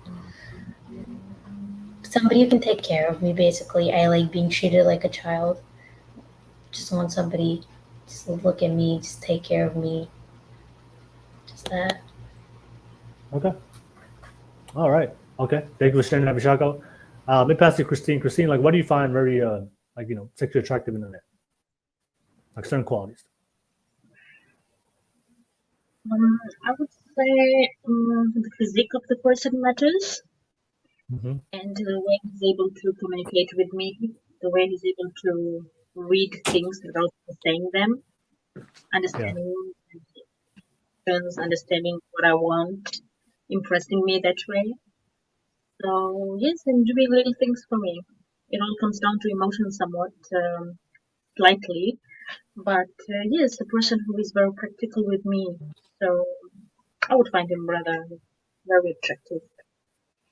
So first, it would be appearance, of course, and after that comes with all these tests of the way he treats me, of the way he's able to communicate well, understanding my the way the things that I say. There's certain interpretations to it. So if he can interpret the things exactly the way I mean it, that would be another point for him. Okay. All right. No worries. Thank you for sharing that, Christine. Pass to Jaya. Jaya, like, what do you find very sexually attractive in a man? For me, it's feeling safe, like obviously physically, but also mentally. I feel like I've had a lot of trauma in my childhood, so that's like my number one thing, where I can just be myself, say anything, and not feel judged. Okay. All right. A beard helps. All right. Anything else? Those are two are probably the main things. Okay. And thank you for sharing that, Jaya. Let me pass it to you, Ashiyana. Ashiyana, what do you find very sexually attractive in a man? Oh, I think you're off mute.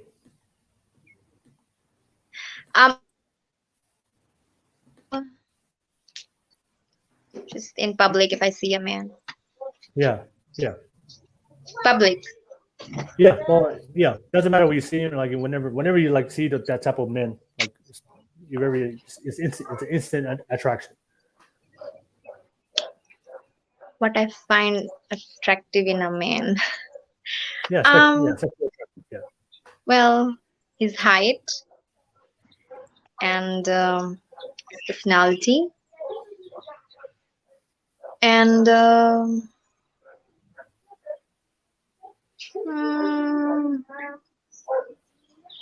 his build. Okay. If I see a man in public, so if he's walking towards me, then I look at his chest. Okay. And if he's walking away from me, then I'll be looking at his I look at his booty. And I have this attraction towards men, especially if when I see their neck, it's bare neck. I don't know. It kind of turns me on. I find it very attractive. The man's I don't know what you call this thing. Neck. Traps. Is there a specific word for that? Yeah, I find it very attractive. Yeah, it's very appealing to me. I cannot think of anything else. Okay. All right, no worries. Yeah, sure now, ladies. Hey, I read this thing on a research study that they said that women are very selective of when they see men. So when you guys walk into a room, the things that you find very attractive, um, you probably just gonna recognize the men in that room that have those certain things, and every other guy is probably like invisible. You probably don't see him. So the guys is probably like 5'3". You probably don't even know he's in the room. All right. I think for men, I think for guys, like we see all women because for men, like we just want to. I see a woman and if she's attractive, I think we just see everybody in there. But yeah, I think that's when we had the conversation of fuckboys. That's just what I've seen. I think whenever I have conversation with my friends or my cousins or my family members, they talk about fuckboys. And sometimes when I look at the fuckboys, I've never met a guy that was a fuckboy and he was like unattractive type of guy. Like usually the fuckboys I see is a very attractive guys, but I think it's just oftentimes those guys it's just they have something that most women are looking for. They find very attractive, and they have their options. And a lot of these guys they just want to pay their options, and when the time comes, and they just settle down for one woman. But I think there's a lot of guys out there that maybe not as attractive, but they would give a woman. They're called good. They're good guys, but they'll give the type of relationship that you want. But sometimes they get overlooked for long periods of time, and the woman wouldn't recognize that that's probably a good guy for me. But like I said, I think it just comes with our nature. I think it's hard to fight against our nature as to what we find very attractive between men and women. All right, I see Tia on the live chat. Hey, what's up, y'all? Hey, what's up, Tia? Good to see you in the live chat. And he said, tall, dark, and handsome, silver tongue devil. All right, no worries, no worries. Thank you for sharing that. But that was a good topic to discuss. Can a fuckboy change? I think everybody can change. But I think for me is like, if you want to date a very attractive person, I think if you have to understand that it's probably gonna be very hard for you to compete with to get the attention of that person. I'm not saying it's possible, but I think at some point, I think for us, for men and women, we have to be very realistic of what we can get.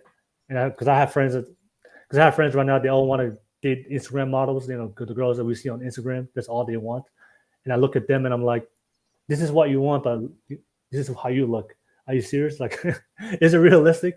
Is it realistic what you want? I think in dating, because of social media, it gives us access to so many options. And I think if you have very high standards, or especially what we find really attractive, we oftentimes have this belief that we only want to get this certain type of person. But I think in reality, like we have to get a sense of reality. Okay, if you want this type of person is very attractive, or maybe considered a fuckboy, I think you have to be very realistic that that's probably not the guy that's going to give you the long-term relationship you want. If you can get the relationship you want out of him, I think it's possible. But if not, I think you have to like look at the other options and try to find a way to make it work with the other ones. I mean, that's just my thoughts on it. But thank you, Vishakha, for your topic. Can a fuckboy change? And of course, everybody in the live chat, let me know what you guys think. What do you guys agree, disagree? Do you guys think that the fuckboys can change? I think Drolix on the live chat says she will only catch feelings for the guy that's texting only if he is attractive. And I think BL17 said men below the height of 5'10" are invisible to women. No, I have short friends. They tell me all the time. One of my good friends, he's like 5'5", like Kevin Hart. If you guys know Kevin Hart, comedian, he's like that height.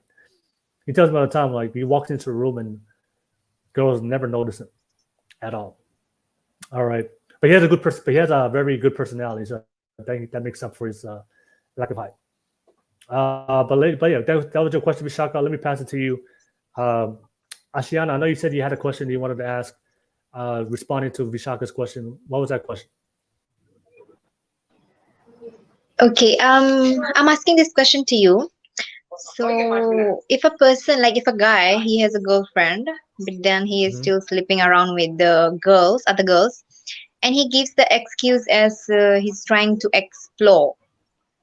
What does it mean? Like, I have this particular friend. and he's cheating on his girlfriend, and he keeps telling me that he wants to explore, and that he is like his relationship is boring. Yet he doesn't want to leave her, but he's just sleeping around with other girls.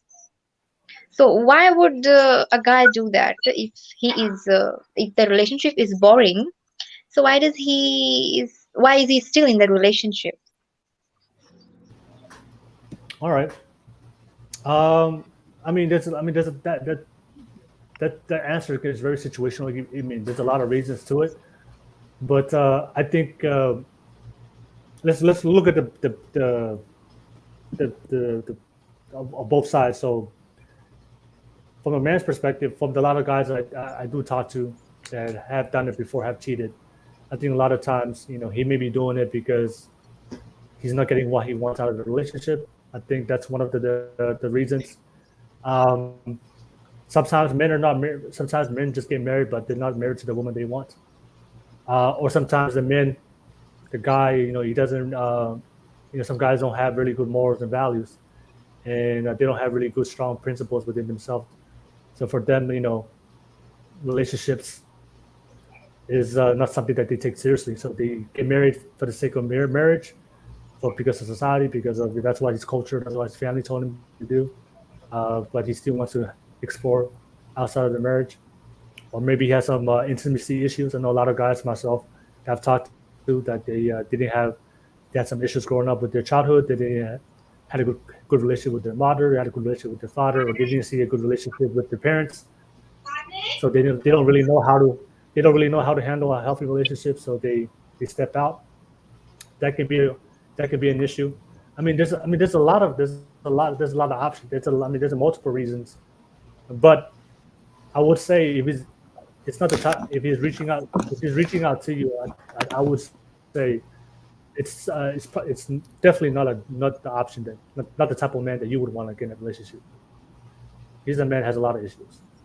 So that's just what I see. It's just either he has intimacy issues, he has some insecurity issues, or maybe like I said, he wasn't ready for a relationship or he wasn't ready for marriage, but he just did it just for whatever reason, or that he decided to get married, and that he just still wants to sleep around, or maybe he's a very attractive guy, and then very attractive guys, even though they get married, but because they still attract a lot of women, even though they're married and they're very attractive.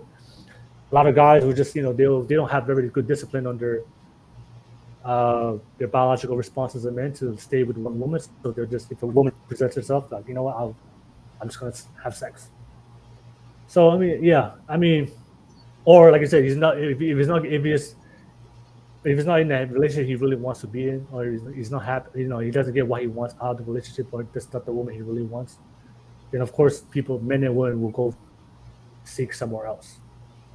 So it's out of the problems with that person. That's what I always say. If the problem is either with him or the problem is with the relationship with the woman, that he's not trying to fix them and work with that person to make it work long term, and he's just stepping out. Or like I said, he just wants to have sex and he has no discipline to make sure he stays committed to one person. But there's a lot of reasons. There's a lot of reasons why people cheat. Yeah. What do you think, Ashiyana? Yeah. I don't know. He used to tell me stuffs about his girlfriend. Yeah. The thing is that both are my friends, so I just chose to stay away from them, because I cannot tell my friend that her boyfriend is cheating on her, because she wouldn't believe me. She has caught him a lot of times, but believe the she didn't believe that he's cheating. She blames the girls. So I think maybe both sides they have problems, but I don't Yeah. know why would he cheat. Why wouldn't he just leave? Why wouldn't he just leave Because if he's he's not able happy to with her? he's able to cheat and stay, right? She's allowing that by blaming the girls. Like, she's not leaving either, right?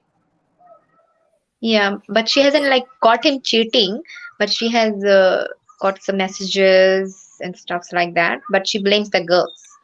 So Yeah. who do I blame? Who do I blame? Like, is it the girl's fault or the guy's fault? Like, she is. I think it's both of them, because even seeing messages, Well, yeah. like seeing messages on your boyfriend's phone to another woman is cheating. It doesn't have to be physical. So I feel like she's just creating an environment for him where he's able to go out and cheat, and then she's not putting her foot down, and he's kind of being. Do they have kids? No, they are not married yet. They're supposed to get married, but that's what he told me, that he's planning to explore as much as he can before he gets married to her. Oh, that's like that's a red flag. Yeah. Because like it's not. That's maybe not if you want to. I don't think that's gonna change. After Yeah, I mean. just... Yeah. If that's his mindset, And, if that's his mindset, marriage, he's not ready for marriage. He's not ready for marriage. Yeah. I think he's just kind of keeping her Why not as just like, explore? he's like on the back burner. Yeah. Like, what if you find someone that he's attracted to more or wants to be in a relationship? He would leave her in like a second. And also, I think in modern society, oftentimes, like we especially in this casual dating culture, we find different people to get what we want. So maybe if he's not getting the sex that he wants, he finds that from the girls that he has sex with. But then maybe she gives him food, she cooks for him, she gives him attention. He has a place to go back to, a home to go back to. So that's what he gets out of her. But then like the sex, yeah, he gets the wifey stuff from her, but then he gets the sex from the other girls. Yeah, right. So she doesn't do wifey stuff for him. They have this their relationship is more like professional relationship. Do you know who likes even more, if they are in the public? Does she like him more than does she like him more than he likes her? You know? Yeah. He told me that he doesn't love her. He doesn't have any feelings for her. And she's the only one that is holding on to their relationship. Yeah. Is it like an arranged? No. They've been dating for a long period of time, but it's like she is a very immature type. So no one can tolerate her. He's the only one, and she doesn't want to let go of him because of that. Yeah, I feel like he's so not he's really cheating her if he's cheating. Yeah, that's what he's doing. Yeah. Now I had a friend who had a similar situation, and through my conversation with him, I think he said that he always wants to have somebody to go back to.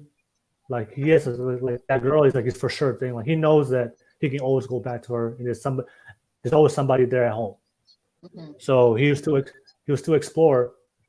Because sometimes I always have a conversation with guys like, if you're gonna cheat, why stay in a relationship? Like, what's the point? I don't understand it, right? Yeah. Why put that person in harm? Why hurt that person? Why not just go and be single and live your single life and do what you have to do? And then once you settle down and get into a relationship, then get in a relationship. I don't understand why would you put somebody through that.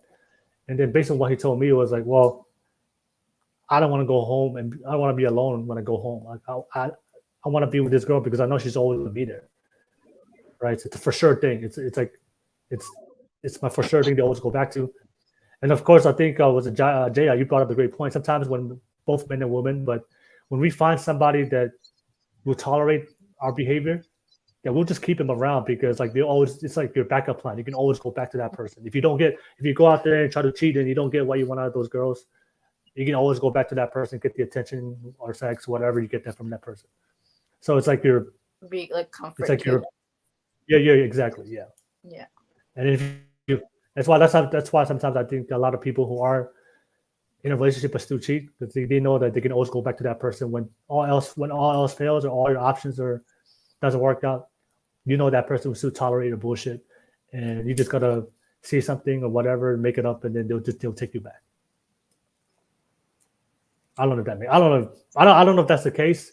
But like I said, it's hard to say. It can be him, her. I don't know. We don't really know. But based on insecurities and stuff too, right? Yeah, but I do know Find that sounds anybody. yeah. Yeah. What do you think, V? Okay. What do you think, Vishakha? Vishakha, what do you think? Oh, you're on mute. You're on mute. But is the girl okay? Like, is there any kind of arrangement in their head about it being an open relationship or something? No. Wait, Because what do you mean? I can't understand.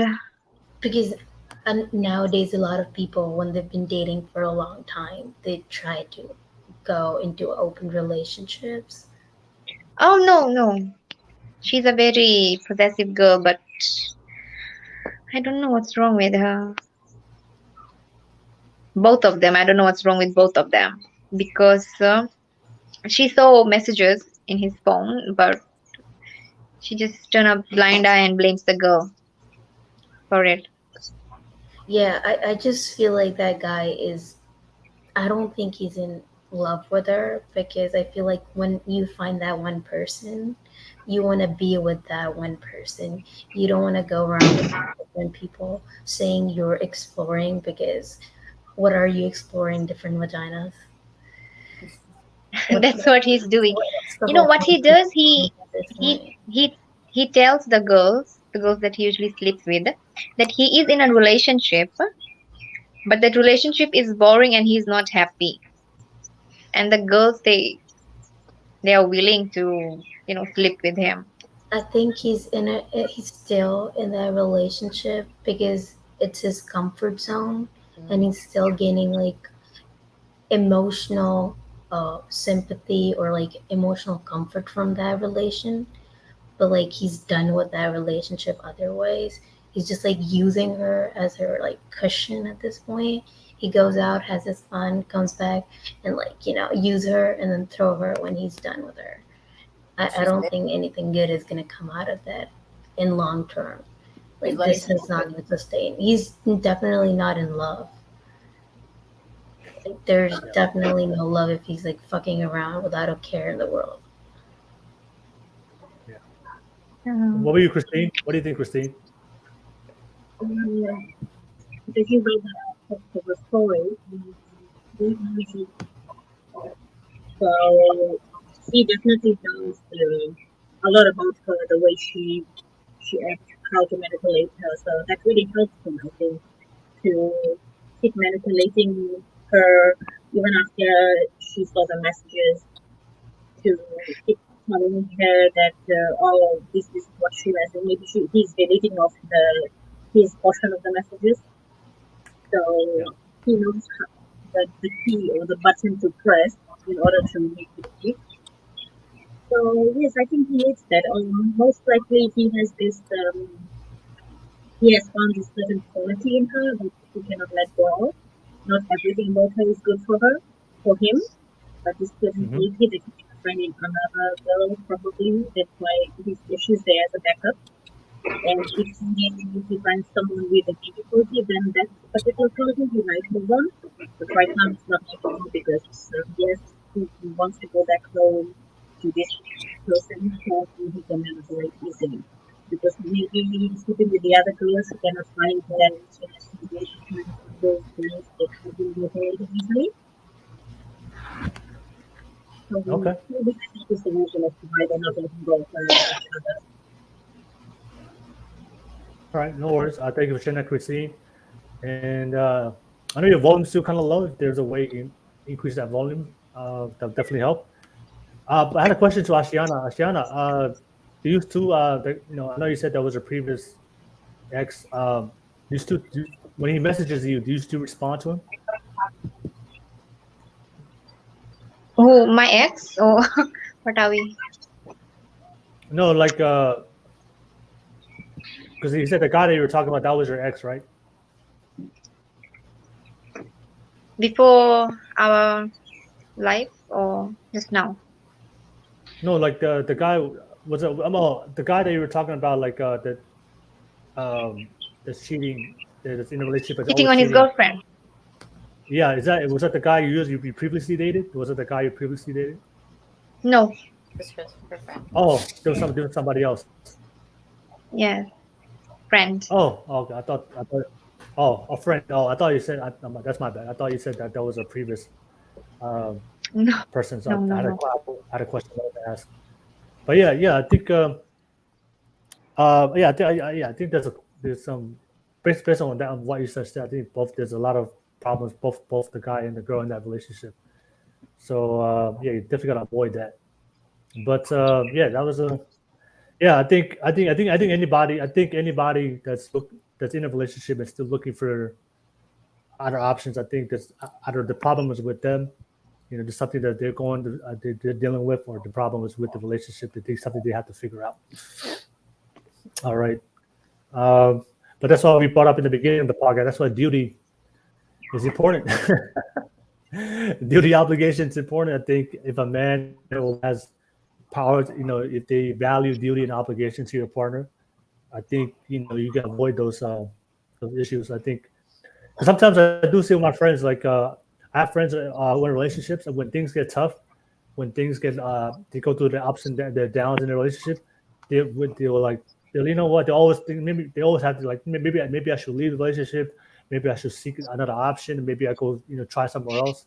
And I think for me it's like, well, that's if you don't value, if you base the relationship based on happiness and love, then when things get tough in a relationship, I think you're gonna go find it somewhere else. But I think if you built it on obligation and commitment, like for me, if I have a problem in my relationship, like I'm gonna try to figure out a solution. I'm gonna go to my partner and tell them, hey, like we have to make this work. Like I made a commitment to you, you made a commitment, we made a commitment to this. Like what can we do? Like what can we do to make sure like we do all that we can to make this relationship work? Because the option of leaving is not even a thought in my head. And I think a lot of people I think that's what you should do when things get tough. Like, have you done every single thing you can do to make it work? And I think if people really put that effort, you find a way to make it work. Because if you really want something to happen, you're gonna make it happen. But I think in America or Western society, people don't have that type of mindset. So when things get tough, their first option they think of is it's not to fix the relationship or try to figure out a way to fix it. They're like, you know what? Maybe I just go find somebody else. But sometimes I think sometimes you have something that's great, but it's just something that you guys going through a hard time. But sometimes the other option is not better than what you have right now. So I think, yeah, it's something I do see in Western society that I think people don't really try hard enough to keep if you have a good thing going, if you have a good relationship.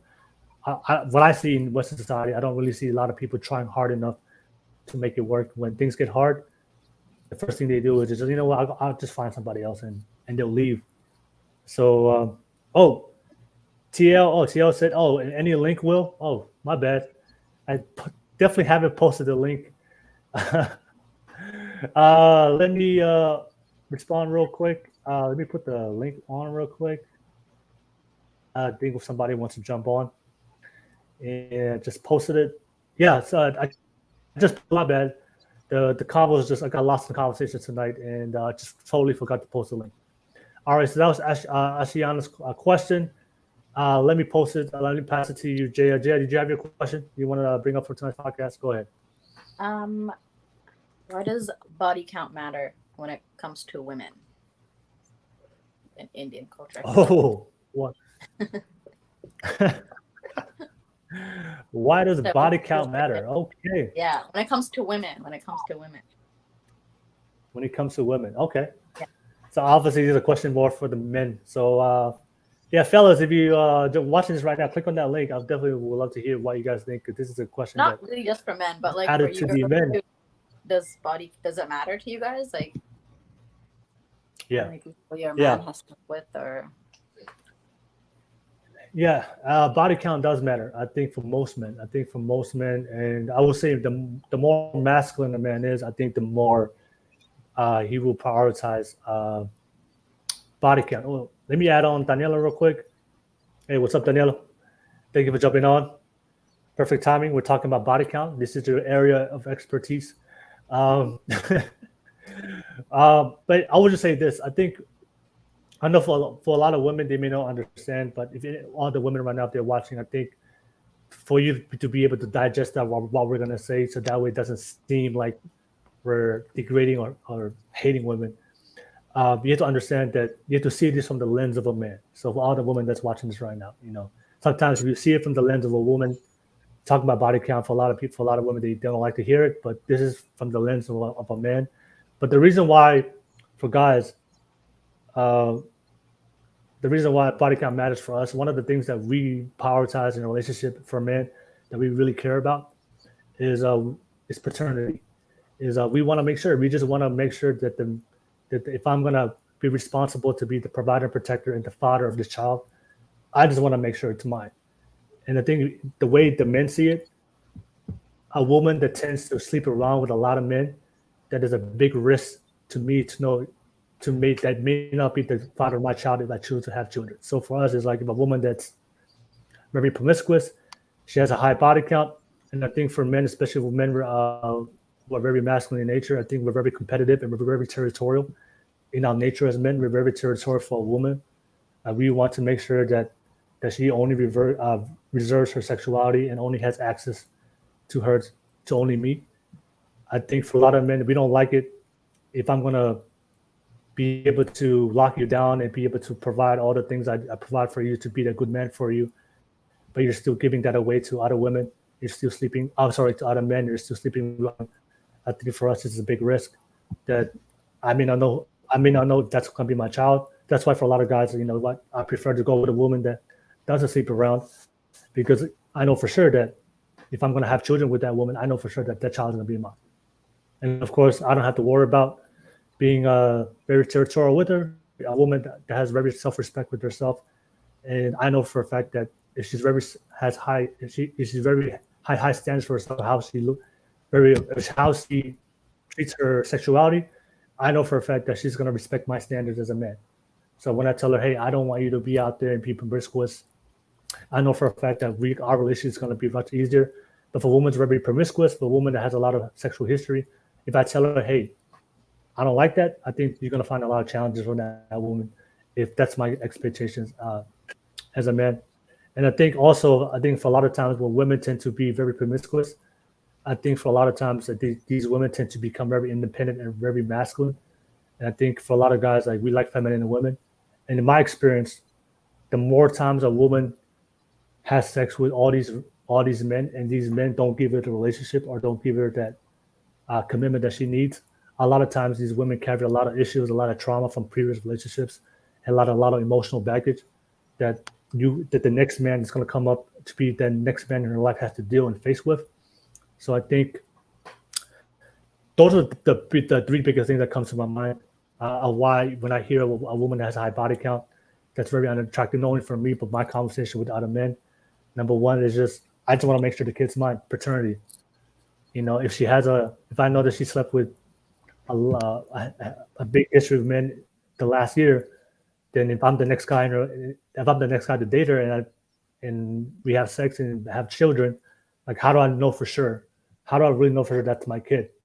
Because the reality is there's a lot of women out there that will lie to say that's their kid, and there's a lot of men out there raising another man's child, because that is a reality in the world. And I think that's one of the biggest fears of a lot of men. That's one of the biggest fears that can break down the man, is to find out that he's been raising this child, and then find out, 10, 15, or a couple years later, finding out that's not your kid. I know for a fact that will probably break down a lot of men. It's a very big fear. And then the second thing is, like I said, we don't want our women sexualizing themselves for all other men to see. We want to make sure that we reserve that for you. So if I know there's a woman that has high respect for herself, that she doesn't like to sleep around, she doesn't like to show off her body like that, she wants to reserve that, she's very traditional, she wants to reserve that as a man. I think when I meet that woman, my boundary as a man is being very territorial. I think she's going to respect that. But if I meet a lot of independent women who like to sleep around, if I tell her, hey, I'm very territorial, I don't want you to be out there to posing yourself and showing your body like that, I think she's not going to respect my boundary, and we're going to have a conflict, because my boundaries as a man goes against her, what she likes to do.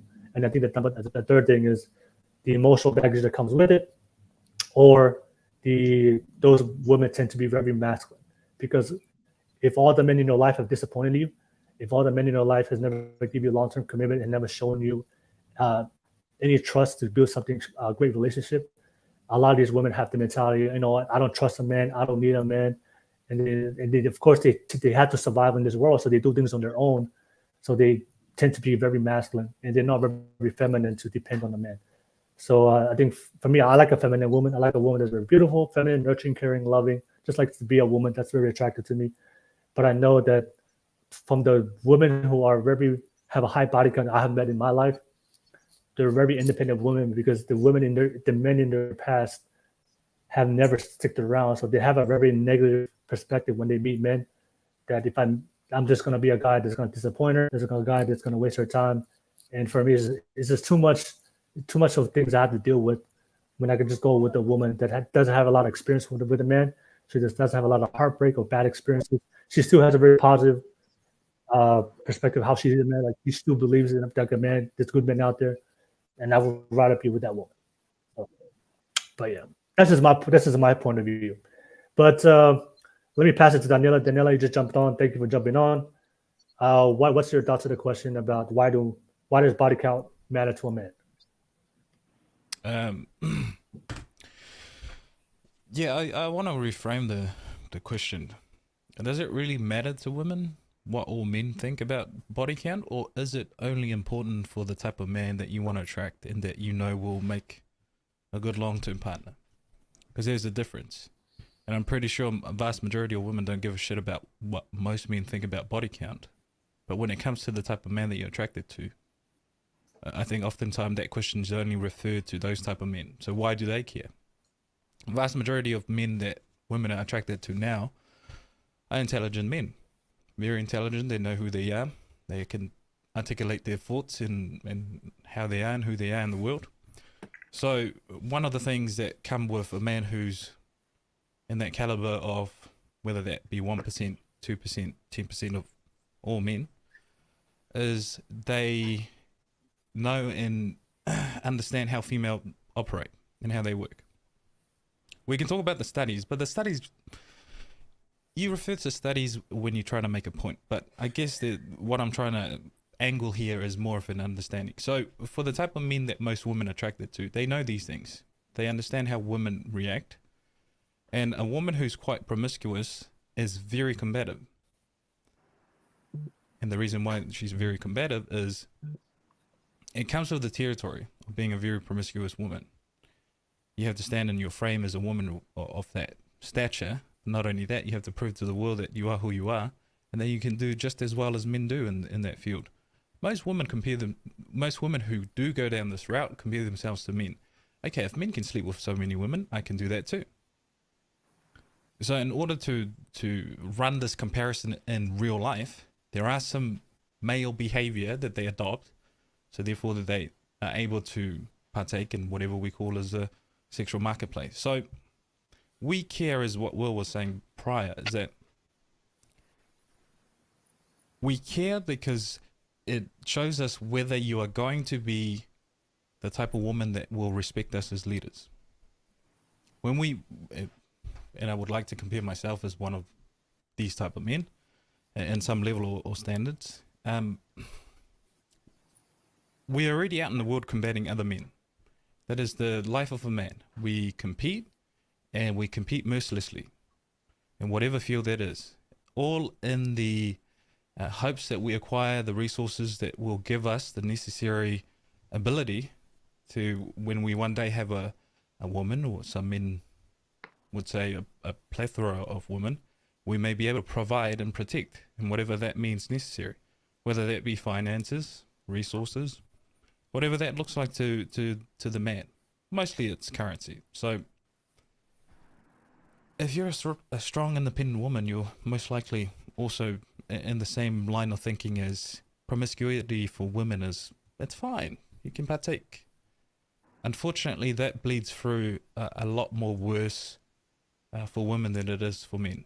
Let's just talk about work-life balance. A vast majority of men can go to work and be as harsh as they can be, and then come home and hang that all up on the front door and walk inside and be a good man. Now, I'm not saying that's all men, but vast majority of men can do that. They can differentiate their life at work from their life at home. Vast majority of women can't do that. It bleeds through. So when we talk about masculinity and all these things, strong, successful, independent woman, there are some masculine frame that she has to adopt in order for her to succeed in whatever world that she wants to pursue. Unfortunately, that bleeds through to the home life. And any man worth his salt will not want to come back and be combative at work and to come home and find the same level of competition at home. Because most women put that on. Okay, you didn't do dishes this week. You know, it's your turn, blah blah. Or whatever that may look like in a relationship of that sort. But it is very, very difficult to be in a relationship, a long-term relationship, with a woman who does not respect you and sees you as somewhat of an equal in terms of leadership. This is why there's a very important distinction between gender roles. For a man to be a leader, he is also have to willingly put his life on the line to be sacrificed if it has to come down to that. When women look at leadership, they do not think of sacrifice. That is a big difference. And when we talk about a man leadership in a family and wanting a woman to be submissive, it's not because he just wants to lead and then throw her under the bus when the time comes. Every man worth his salt who thinks of leadership and how he should be and how he should act into the world and who he should be as a husband, a boyfriend, whatever that is, understands that he is a sacrificial piece in that whole equation. If push comes to shove, he is the first in line. That is very natural to a lot of people, to a lot of men who chooses to be good man, good leader, good husband, good father, of that sort. Unfortunately, most women, and you can disagree if you think otherwise, most women think of leadership, they think of power and absolute power. Nothing to do with sacrifice. So, going back to the topic, promiscuity for women in terms of body count it comes with a lot of risk for a man. I think Will's covered a vast majority of it, but the very simple thing is we do not want to come home to another battlefield. We do that on a day-to-day basis, and it is hard. We learn to deal with it, we learn to channel it different ways, and those of us who are able to do that, we leave it outside the door as soon as we enter the home. But if it's a battlefield out there and it's a battlefield at home, we very much prefer the other. And that's why we talk about feminine women. These women are not women with voices, they're not oppressed. They are quite feminine, they have their voices, they speak up when they need to speak up. And when there's a decision to be made, they look to the leader of who they've chosen to be with. And they trust that his leadership will lead them in a direction that will benefit both of them. And if they have children, the whole lot. So I think the other bit there is for women in the sense is pick good men, strong men, men who will stand there and fight with you and will willingly put themselves in order to give you the most optimal opportunity to survive if it comes to it. So it's in your hand. And when we talk about promiscuity and body count, I think there's a comedian who said something so similar. Why are women trying to be men, the type of men that they hate? The men who sleep around, who do not respect women in that sense, who do not give their commitment to one woman and one woman only. Why is it that you give those men some sort of credit in terms of wanting to partake in the same level of activities that they do? Do you respect the man who goes out and sleeps with so many women, or do you respect the man who knows how to be a man and learns to grow with a woman? So I've lost my train of thought there, but I hope that's no worries. Thank you, Daniela. But let me pass it to the ladies before we conclude the podcast. Anything you guys want to share? Do you guys agree? You guys disagree? I know body count is a very controversial topic to talk about, but it is a real thing when it comes to relationships. So you guys got a chance to hear from my perspective, but I want to hear what you guys think. Do you guys agree or disagree with what we said? I want to hear it. Anybody want to go?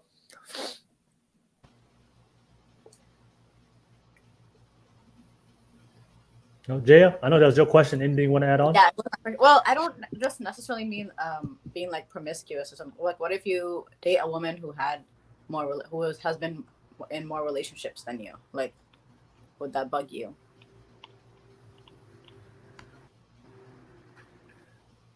For me, I Like think for me it's like Yeah, I think for me, if a woman had,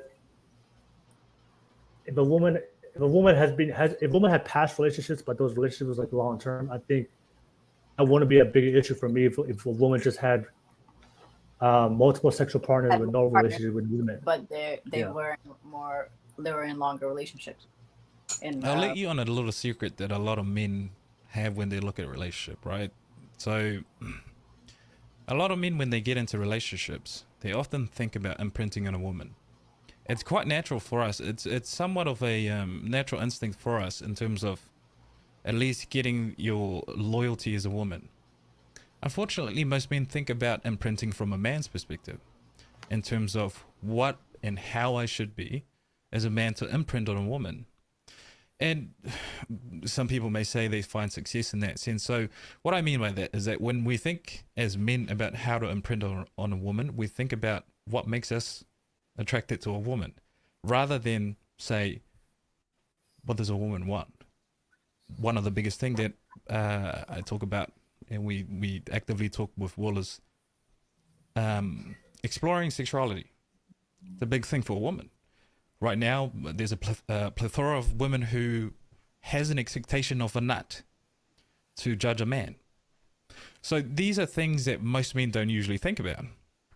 They like to think about it in the sense of, yeah, I'm great in bed and all these things, but to what extent do you actually know how good you are, right? So in terms of if you meet with a man who has less experience, I should say, I think you have a probability of not working out purely because that man it'll come down to you essentially.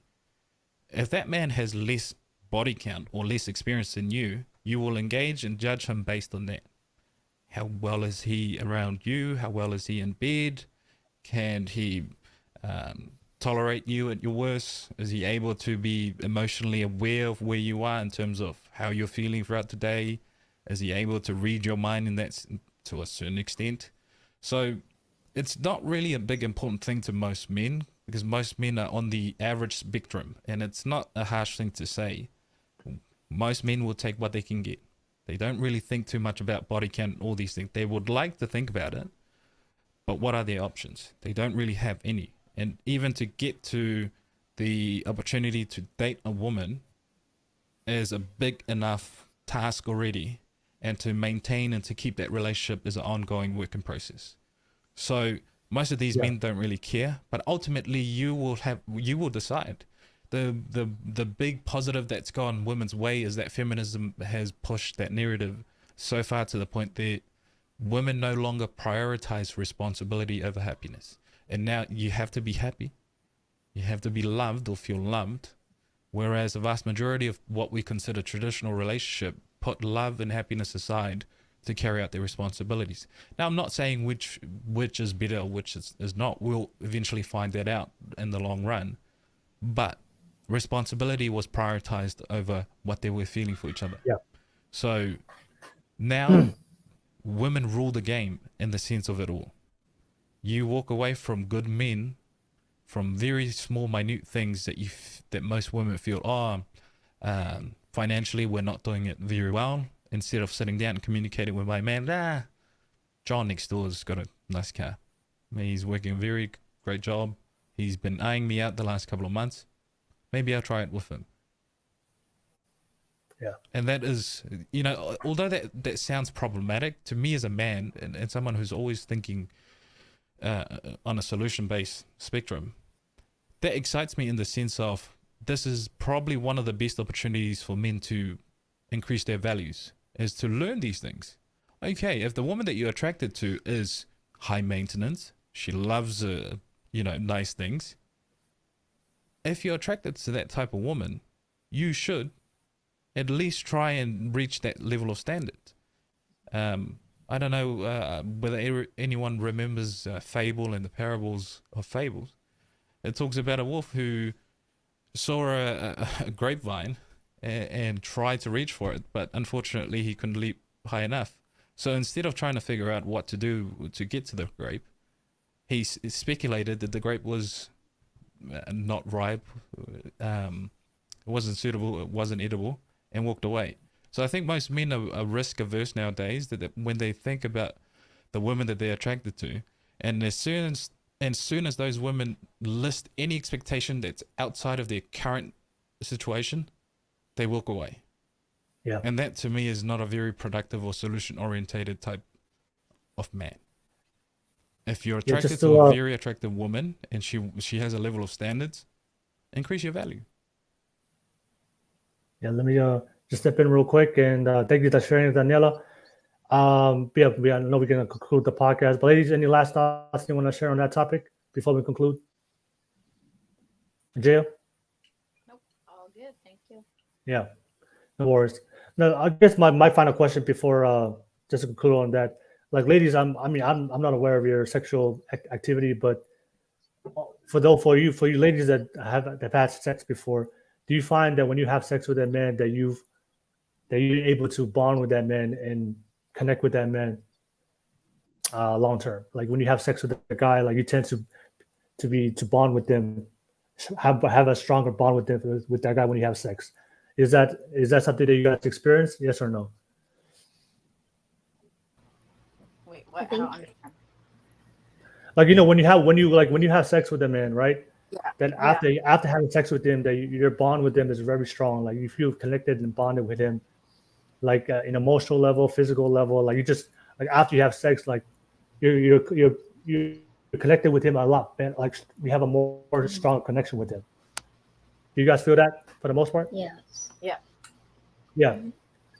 So that's why I think for guys, that's why when a lot of women, if you tend to have the more men you have sex with, that bond that you guys just agreed to, it diminishes. So the more sex a woman has with more men you have, they tend to not connect with the men in an emotional level and not bond with them. So it just becomes like something. It becomes something like sex is just a chore or like something she just does for fun. And I think for guys, I feel like that bond is also like, it doesn't just magically appear after you have sex. Like there's some sort of bond before. Yeah. Well, but, like Daniela said, like in order for a man to have sex with you guys, he had to work and show you or court you. He had to court you to make sure that he's the type of man that you feel safe with before you had sex. So after he does the courting, after you guys go on dates, after you vet him out, okay, spend time with him. Okay, this is the type of guy I would not only want to get in a relationship with, but now I want to have sex with him. When you finally have sex with them, that connection or that feeling you have becomes stronger, and it's biologically built that way. But I think when what a lot of women who face, especially in today's modern society, when they have become very promiscuous, they can't bond with a man like that. So they have sex with a guy and then have no feelings for the guy the next day. And I think that's why but I feel like men. the opposite. So if a man and a woman are both on the same page about it just being about sex and no relationship, no strings attached or whatever, like they could have sex and not have that bond and just like I feel like that them having sex doesn't affect the person that they would have a bond with. No, I would no. I think Daniela could if you could share something. But I think for guys, we don't really have the same consequences biologically with the women go through. I think for women, like because for women, in order for you to have sex with a guy, you have to emotionally connect with him first before you have sex. You can't just have sex just on. I don't agree with that though. I feel like you don't have to have the emotional relationship. In general, like in general for Yeah, I most understand women. in general for sure. Yeah. I like from previous friendships and girls talking about when they do like it's most of the time it's the girls. If they were to catch feelings, it would be the girls. So I get that, but I also feel like I've had friends who's had relationships where it's just casual sex, no feeling. Can I interject and ask the No. questions for the ladies who've had sexual experience, right? Do you ever rate the men that you're with? Do you have a mental note of 10 or 1 to 10 of who was the best and who was the worst? No, not really. Okay. So here's the risk is most men are getting more educated in terms of how to please a woman. Most women who get and meet these type of men sleeps with them will get what men now call an imprint.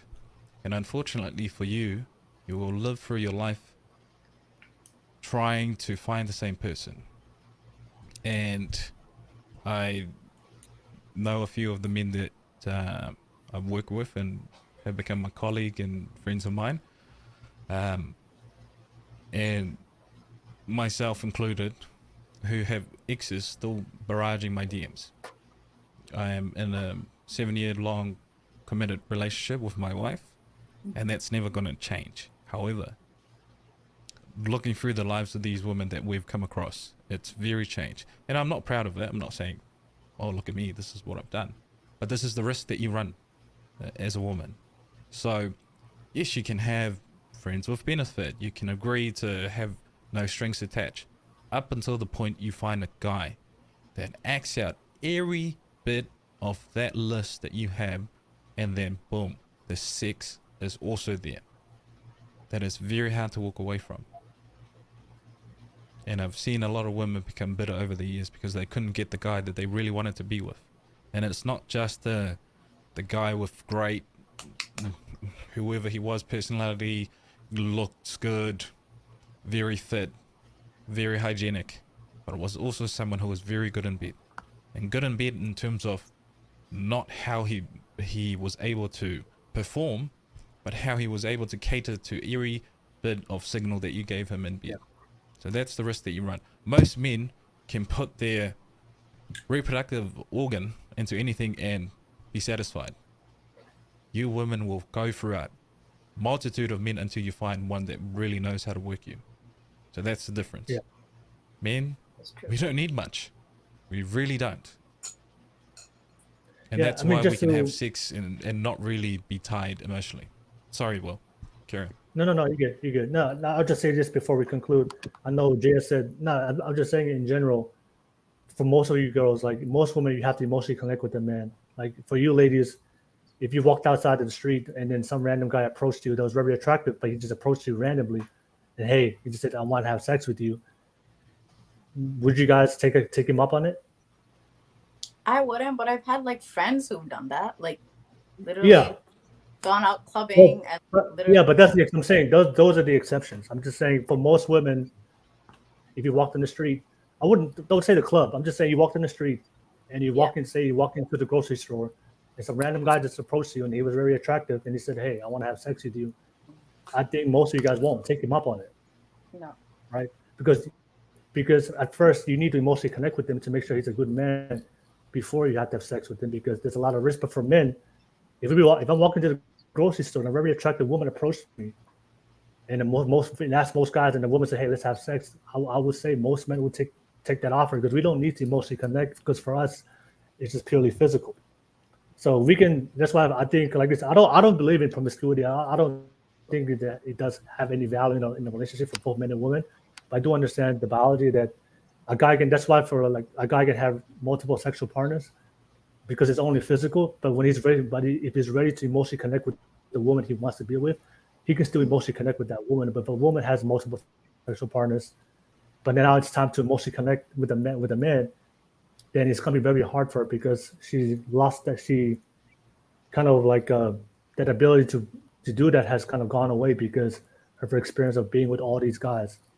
That's just my point. So, I think just to add on, Will.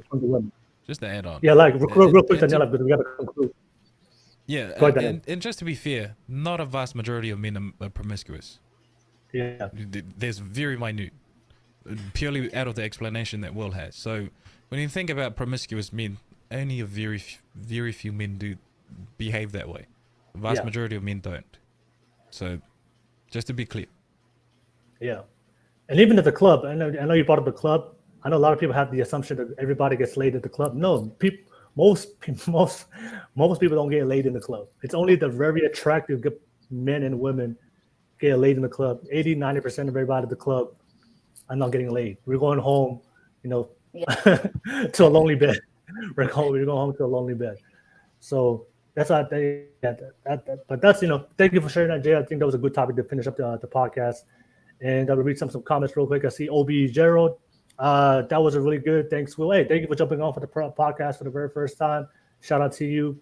See MC Carol 626. I agree with Daniela. Hey, thank you for being on here, MC Carol. Always appreciate you on the podcast. And Lazo 511 said she can have as many men as she wants before me. After me, the count is one forever. I will ruin her for all other men. I know for a fact. 16 years later, she still got that on lock. Just saying, hey, I seen you here for the first time. Thank you so much for sharing. But yeah, we have come to the conclusion of the podcast. We had some good discussions, the topic for tonight. Ladies, thank you for the open discussion. So I just want to ask you guys real quick, final thoughts real quick, and how can people find you? I'll start with you, Jaya. Thank you for a good topic to conclude the podcast. What's your final thoughts, and how can people find you? I don't know. My thoughts are all over the place. You guys have some good points. I'm like rethinking right now. Yeah, I didn't really mean like just specifically promiscuous. I guess in my experience, I hit like a speed bumps about me being in previous relationships. Yeah. And it being an issue. So because I didn't get into those relationships thinking that they were gonna end. Right. So, and my TikTok is JAYAFUA, and then my Instagram's Jaya Devi. All right, no worries. Thank you so much, Jaya, for being on tonight's podcast. I appreciate the topics and discussion you had. I'll pass it to you, Vishakha. Final thoughts and how can people find you? I know a lot of people recognize you, but thank you for jumping on again. How can final thoughts? Well, I had a good conversation learning more about stuff today, especially about the whole body count. That was very interesting because personally, I feel like I believe that it does matter a lot, like how much you sleep around. So that was an interesting topic to talk about. And then we talked about fuckboys, something I wanted to ask people about. I heard about that. And it was a good conversation. Thank you for having me. You guys can find me on Instagram. It's Vishakha15. Hopefully. Thank you. No worries, no worries. Thank you, Vishakha. Thank you for the good topic for the fuckboys, for all the fuckboys out there. All right. And Christine, final thoughts and how can people find you? Well, as always, I was invited here. I had a very good time learning and meeting you, Jaya. Of course, well, I didn't get to ask my question, but of course, probably the next time. It's quite lengthy. It's going to take us another hour or so. And yes, I think what I've learned from here today is that mostly we have to fall on the practicality side instead of emotions. Mm-hmm. So it's quite hard, but I think that's what will keep you rolling. And everyone can find me on Instagram, Christine Nicol. See you guys soon. I hope I can join later and then ask whatever I had to. I'll not forget that. Thanks, Will, for inviting me, though. No worries, no worries. Thank you, Christine. And yeah, definitely make sure next time we'll start off with you and make sure you get your topic. Or maybe after we get off the live, you still want to ask a question, you want our feedback, we can definitely do it after the live. Thank you so much, Christine. All right. And last but not least, Ashiyana. Ashiyana, thank you for being first time being on tonight's podcast. Thank you for jumping on. What's your final thoughts? And I know you asked some good questions, and good topics. What's your final thoughts and how can people find you? Thank you, Will, for having me in this podcast. And it was the first time for me, and I really enjoyed it, and I've learned a lot of things. And also, I shared stuff that was bothering me, especially about my friend and all. And I had a great time, and I've learned a lot of things, especially the body count, the fuck boys, and all. And you can find me on Facebook or Instagram. My username is Ashiyana Siddika. All right, no worries. And Ashiyana, a quick question: are you still gonna marry for love, or are you gonna marry for duty? That depends. Maybe love and duty both. Maybe I can find both things in one guy. That was the wrong answer in Will's view. All right, no worries. So, hopefully the next podcast I can convince you. It's progress. You gotta take it a small step at a time. But hopefully you're married for duty. But hey, that's why we had this conversation. So appreciate you being on and asking your topics. Yeah, but we've come to the end. Thank you so much, ladies, for being on here. We had a great podcast tonight. Thank you for the open discussions. And be able to share your perspective. Thank you for everybody in the live chat. Thank you so much for your participation on the live chat and always supporting my podcast. Don't forget to like and subscribe. I'll definitely drop the links for all these ladies below. You can definitely support and follow them, and make sure you guys support them on all their platforms as well. And if you're one of those good men, or those men looking, have prioritize duty and respect and honor. Some of these women are single, so you know what to do. But nevertheless, thank you so much for everybody out here. Appreciate you guys. We had a great show for you guys tonight. But ladies, thank you so much for your time. You guys have a great night. Peace, y'all. Peace. All right, have a good night. Bye. Bye. Good night. Bye. Good night.